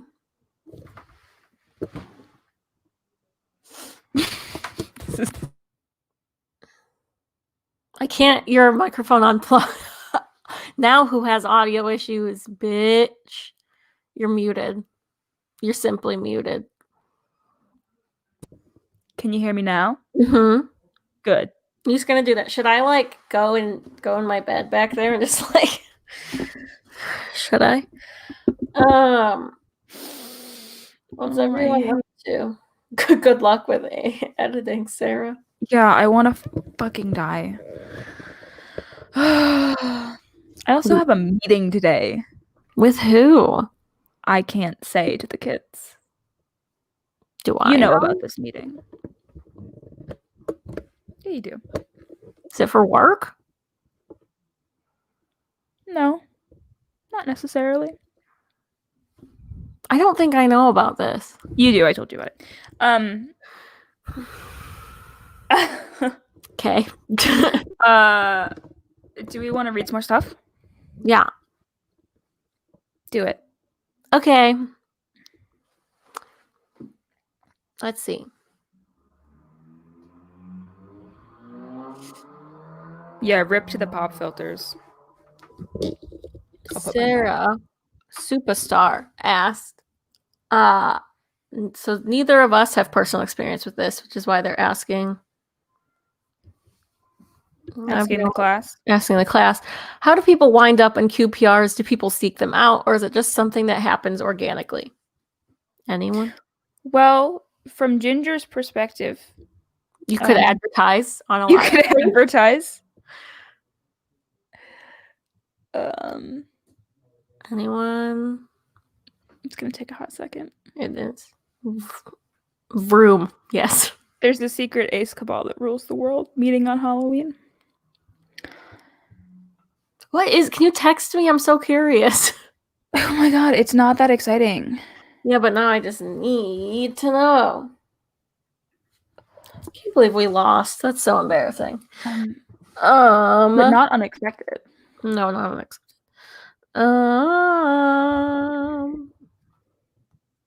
Anyway, let us know. How do you find a QPR? Anon asks, I've only recently started identifying as Arrow Ace. How did you get over the strange imposter-like feeling of wanting to join and connect with local Arrow Ace groups, but feeling like you don't belong because you don't know everything yet, or you aren't out yet or comfortable with your labels? Okay. Bold of you to think I have joined any Arrow Ace groups. Yeah, I mean, this is something I definitely still struggle with, so I think it's another one of the things where you kind of have to, like, be okay with the fact that you're not okay with it and go to those groups anyway and know that those people, like, aren't, if they're good people, they're not gonna judge you. Yeah. For it. Nola says first QPR was kind of random via Discord. Discord is the second one was also via Discord. So just go on Discord. I guess go on Discord. Advertising on a pod live stream. Soup will make a personal ad asking for platonic crackers to go in this soup. Mm-hmm. I now understand. Your meeting is exciting. How dare you say it's not exciting? I find it very exciting. Well, it doesn't mean anything. Not yet. It doesn't. Okay. Let's see. Imposter syndrome is very real. It's very real. Imposter syndrome is so real. Read me something else. Okay. Okay. You're the MC. Oh, good. That's exactly what I wanted.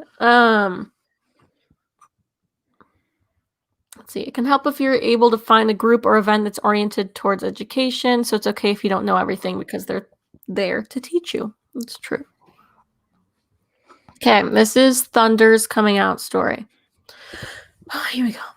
For a long time, I told myself that I could never come out or talk to people about being ace due to a laundry list of unusual reasons. Internalized aphobia, seeing asexuality as not queer enough to serve as coming out, friends who said aphobic shit, etc.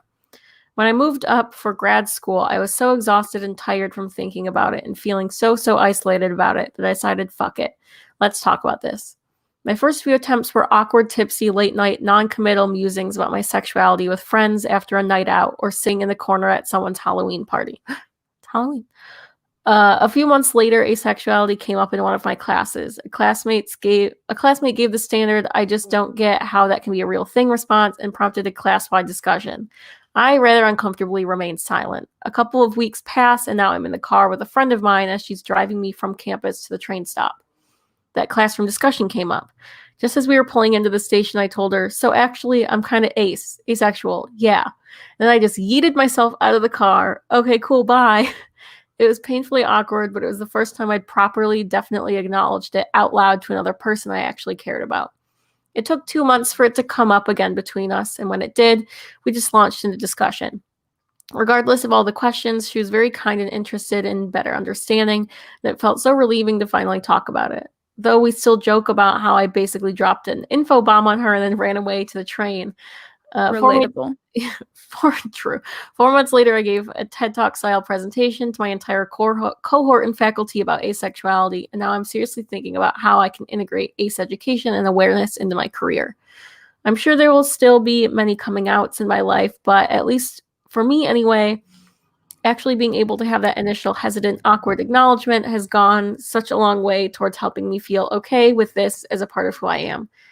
And I suppose if anyone's going to something away from this, it's that it's okay. If anyone's going to take something away from this, it's that it's okay. It's so okay if your first attempts to come out are a little awkward or extremely anxiety inducing. You don't have to be ready to tell the whole world or even just your whole grad program in my case for you to still deserve the opportunity for vulnerability and allowing yourself to be a little more seen. I'm bad at reading. Kayla can't read. Kayla can't read. Oh, beans. Kayla cannot read. Oh, beans. Oh, beans. Oh, beans.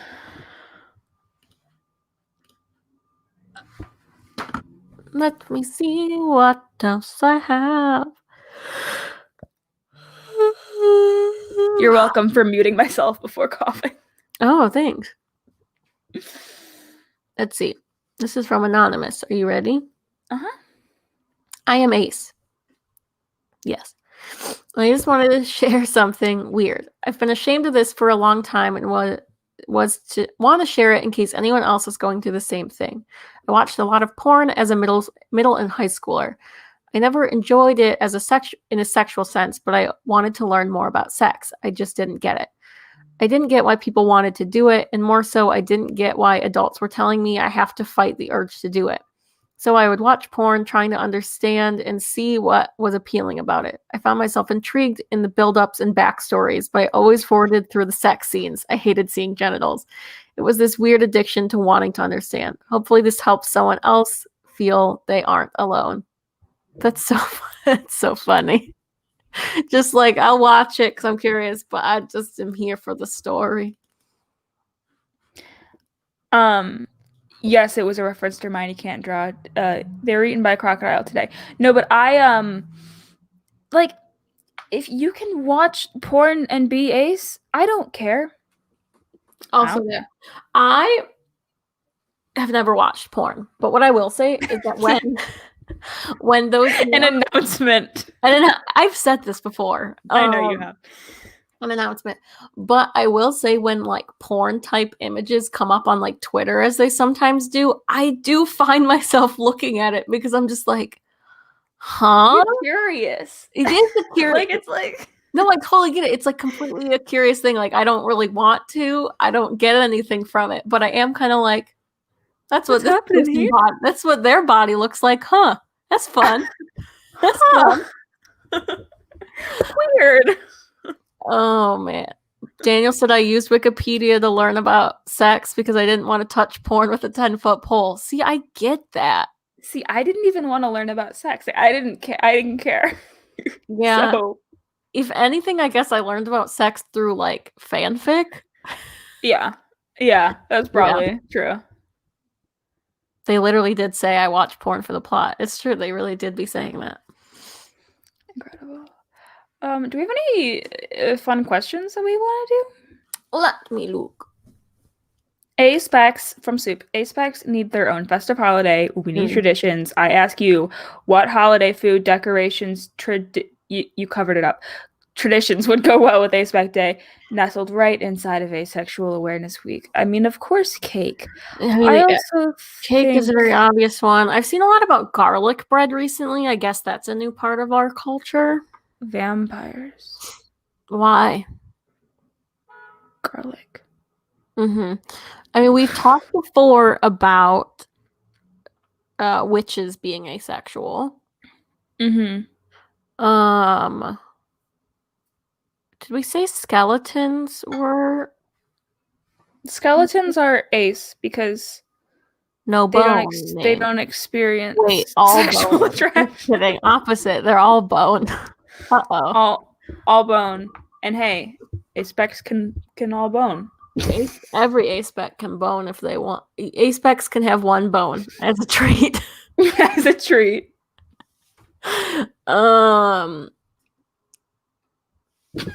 It just made me laugh. Oh my god, your relationship human. Sorry, I'm just like advertising to all of our viewers. Put it. Tell your relationship human we say hello. We did talk about skeletons. I am wearing my diamond earrings. They are. Bye, Daniel.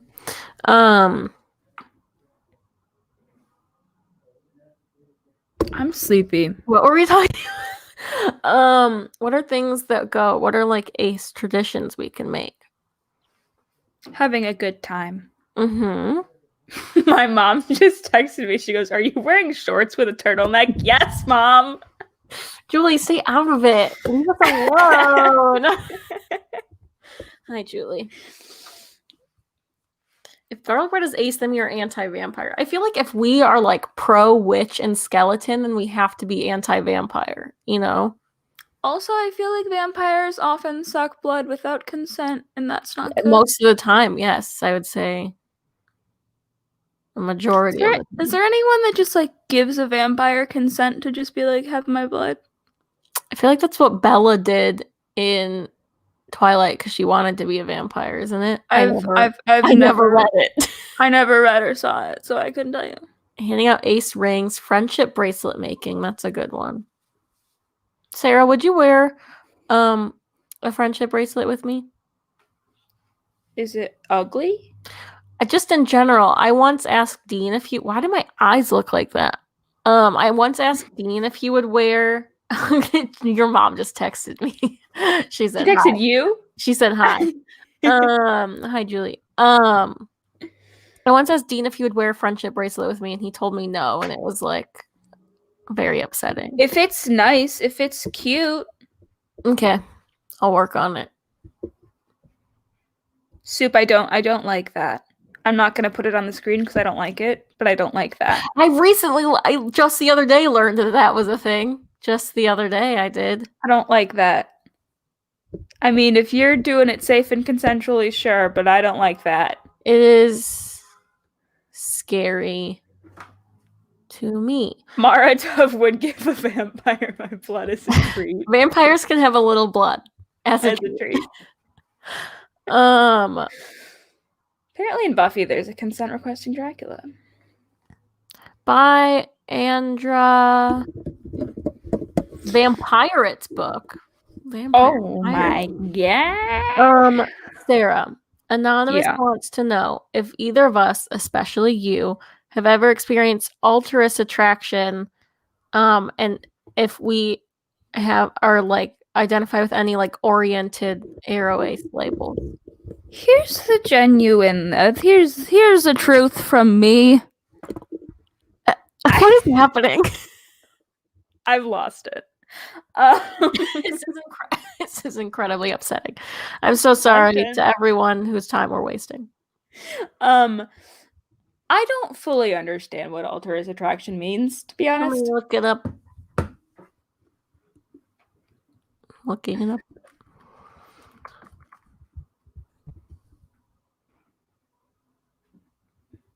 It is a form of emotional attraction. It describes a feeling that is not necessarily platonic/queer platonic, but also is not romantic in nature. A pull towards emotional closeness or intense feelings that may or may not have any relation to the romantic or non-romantic binary. An alterous crush is known as a mesh. That's fun. I still don't know that I understand. Does anyone? Isn't it like described as wanting emotional closeness without necessarily being at all or entirely platonic and or romantic? I don't know that I can really wrap my head around that. It's attraction that isn't platonic or romantic. I think it's maybe kind of like maybe like I personally like usually have more friends that are women, and like I think I'm more drawn to just like being close to women. It's the gray area between platonic and romantic. It's like between romantic and platonic. I use it for the one and only time I felt an attraction. It felt like I wanted to be their super best friend, and our connection felt different from my other friends, but like not romantic. So like when my prof is my favorite person, but I don't want to be his friend. It's an undefinable connection or pull towards a person.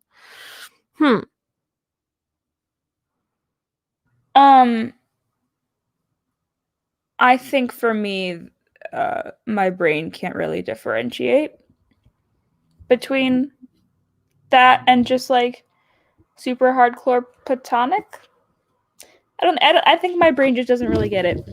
Well, I think it does mean, because if it's between romantic and platonic, then it would mean like super hardcore. Isn't that just QPR? Well, yeah, it's the attraction you feel towards someone who you want to be in a QPR with. Oh. But can't you... I don't know, man. Apparently, I'm going to say that Sarah has never experienced this as the answer to this person's question. You're welcome for this content. Yeah. I thought of it as like if you want a QPR with someone, you might experience altruist attraction towards them, maybe. That's what I'm thinking, maybe. That makes sense, but I also don't know that I... You saying you don't experience that for me, Sarah? We're in love. Yeah, but maybe we're altruistly in love. Okay. Why am I echoing? I can hear myself echoing from you. I mean, I do have my volume on. Soup, I'm not falling asleep on stream. I'm just slowly going crazy. This is like if we ever did like a drunk episode, it would be me drunk and Sarah like this. We would just like wait until Sarah was in this state, and then I would swiftly get drunk. The content. Then now I'm just thinking like, would I even? Maybe I just don't have any interest in QPRs. I mean, I feel like we've talked about that. I don't know. Nothing matters. Very helpful. Thank you.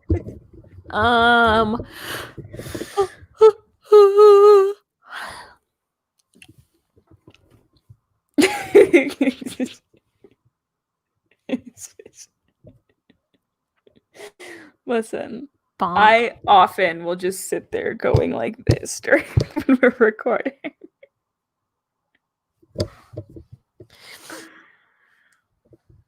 What shall we? Let's do 2 more things. Okay, then you want to be done?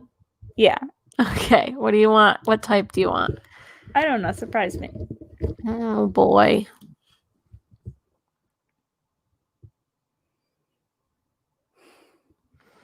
Okay, let's do an ace realization, but now I have to find one.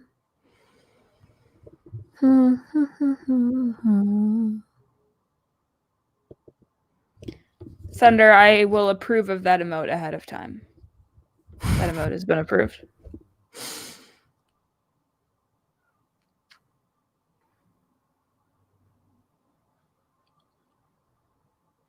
Your face looks funny. I'm reading.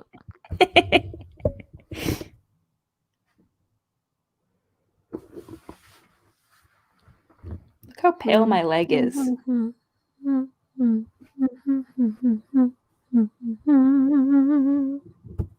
Okay, here's one. Okay. Anonymous says, I don't know if this is my coming out story or realizing that I'm ace or arrow. Who really knows? But anyway, I somehow came across the term asexual on the internet and then went about my day. Then eventually in late 7th grade to the start of 8th grade, I was like, I might be that. But then school happened and I put it out of my mind until February of the next year. By that time, I was pretty hardcore questioning, and it took about 5 months after that to resonate with the label ace. In March-ish of that year, I started questioning if I was arrow, which was quite frustrating to know if I was arrow. Sarah's stretching. At this point, I'm still questioning both labels, but relatively confident with them. I just think of it like at this point, it's okay if I'm not. It's okay if I'm not. It's okay if I'm allo, but I will have superior education about A-spec, aerospec things compared to other allos. That's very true. This is unrelated, but I am putting it out into the world nonetheless. This is my case for why sweet potatoes are the superior potatoes compared to white potatoes. First of all, I am choosing the russet potato to compare against as it is, to my knowledge, the most common / familiar potato. The sweet potato is a beautiful hue of orange. Meanwhile, the russet is a boring and bland off-white. Health-wise, the sweet potato wins in many categories. They have a significantly larger amount of fiber and vitamin A and C than the russet. Sweet potatoes also have twice the potassium of a banana. Sweet potatoes also have a more unique flavor, which hints of sweetness and nuttiness. The russet can only be tolerated with excessive amounts of oil or toppings. Meanwhile, the sweet potato is delicious with some simple cooking and no toppings. I personally hate sweet potatoes, and it seems like a lot of people in the chat also hate them. I have had a sweet potato like maybe twice, and I didn't like it. I'm not a huge fan. Can't say I'm a huge fan. Like, I just give me your classic potato and drown it in salt. Yes. How dare we weaponize the live stream with the potato? I'm sorry. I didn't realize this was such a situation. I wouldn't have said it if I knew. Sweet potatoes rock my non-existent socks, and that's the hill I will die on. Yeah, I just don't like them. I don't know. Tronic John says potato, and I think Tronic John is correct. But you can't put cheese on a sweet potato. That's kind of true. Also, I take offense to the idea that russet potatoes are off-white. I, too, am off-white. As a person, it's my flavor. And thank you for coming to my TED Talk. That meant nothing. This is the kind of stuff that we normally would cut out of the pod, but no, we're live. But here we are. Okay, would you like one last one? Please. Okay, this is a bit of advice from chaotic.ace.energy. My advice is it's never too late to explore ace/arrow spectrum identities and learn new things about yourself. If it feels good to you, own it. You are valid and worthy of love, whatever you want love to look like in your life as you are. Growing up, I always knew I experienced relationships differently from my friends, but I didn't have language to describe it. I didn't learn about asexuality until I was in my mid-20s. I thought, this is probably about me, and promptly put it on the back of my mind for a couple of years. Then I bought Julie Sandra Decker's book, The Invisible Orientation, and finally read it during quarantine. And things have started to click into place. I'm 29, and it's been so empowering to finally acknowledge and embrace this part of myself. Yes. I just put my microphone up to my mouth to smile. I mean, I did hear you smile. If that makes you feel better, I could hear it. I could hear the smile. I don't know what has happened to me in the past 2 hours. Yeah, next time you guys have a potato discussion, I guess please let us know, I guess. Oh, man. Wow. Well, thank you all for joining. Sorry about this. Oh, I have never looked forward to editing a podcast less than I do right this very second. It's gonna be upsetting for sure. It's gonna be upsetting. Happy Ace Week. Happy Ace Week. For real though, I hope you all had a very nice Ace Week. We had a good time. We didn't really end up doing much, but I think that's okay. We do a lot all the time. Yeah. My roommate blinks really loud. I can hear it sometimes. Glad we both latched onto that. That is terrible news to hear. I'm very sorry. Let's see. Please remember to vote for us for the Discover Pods Award. Also for Joe Biden. Also for Joe Biden. This podcast endorsed Joe Biden. Should we formally endorse Joe Biden? I kind of feel like we should. I already said it. We're live. I know, but like, do you believe in ghosts? I personally do believe in ghosts. No, because I'm Shane Madej and Kayla is Ryan Bergara. It's true. Sarah is Shane. I am Ryan. I swear on my life. Sorry to everyone who woke up at like 3 a.m. for this. I love you. I hope it brought you some joy. I hope it was me something. nothing, but my sanity. I left it somewhere. Maybe in the kitchen. It's been a great live stream. Don't lie to us. Yes. Okay. Maybe tomorrow on our social media, I will officially endorse Joe Biden. I mean, we are dressed as The Rock, and he officially endorsed Joe Biden. He also has COVID-19. He does? He did at some point. Yes. Oh. I thought you meant he had it like right now. But okay, ghost hunting episode. I did literally say to my mother yesterday, I hope my new apartment is haunted. And she did not understand why I would say that. But I do genuinely hope that my new abode is haunted. Yes, we have watched Too Many Spirits. It's so good. Too Many Spirits is a delight. It's very good. Vote for us. Vote for Joe Biden. Have a lovely last day of Ace Week. Happy spooky Halloween. Happy spooky Halloween. Tune in tomorrow to hear the theatrical cut of this episode. I'll try and make us sound sane. She'll do her best. Just take little pieces from everywhere. It might be a short episode because I'll just pick out all the weird stuff or the stuff that won't make sense to people who can't see the screen. Yeah, just take out some stuff. Maybe pluck some stories from the end. Yeah, it'll be a surprise. It'll be a spooky surprise. Oh my God, it's gonna take me so long. Sorry. What have I done? Not your fault, Kayla. That's the white person in you. What is? I don't know, but I agree. Oh, me wanting a haunted apartment. That is the white person. Yeah, that's very true. Pray for Sarah. I need it. No ghost. Okay. Bye. Just the intro. This week's spot episode is just the intro and the outro. Can you imagine? That would be such a good April Fool's. Well, now you've told them. Only them. Only they know, though. Okay. Intro, barefoot, outro. True. If we ever write a book, Barefoot Backpacker will be narrating it. Please. That is all. Goodbye. Oh, are we leaving? That's it. That's the last thing I wanted to say. All right. Bye, kids. Hope you're all doing well. Hope you're hydrating. I'm ending this.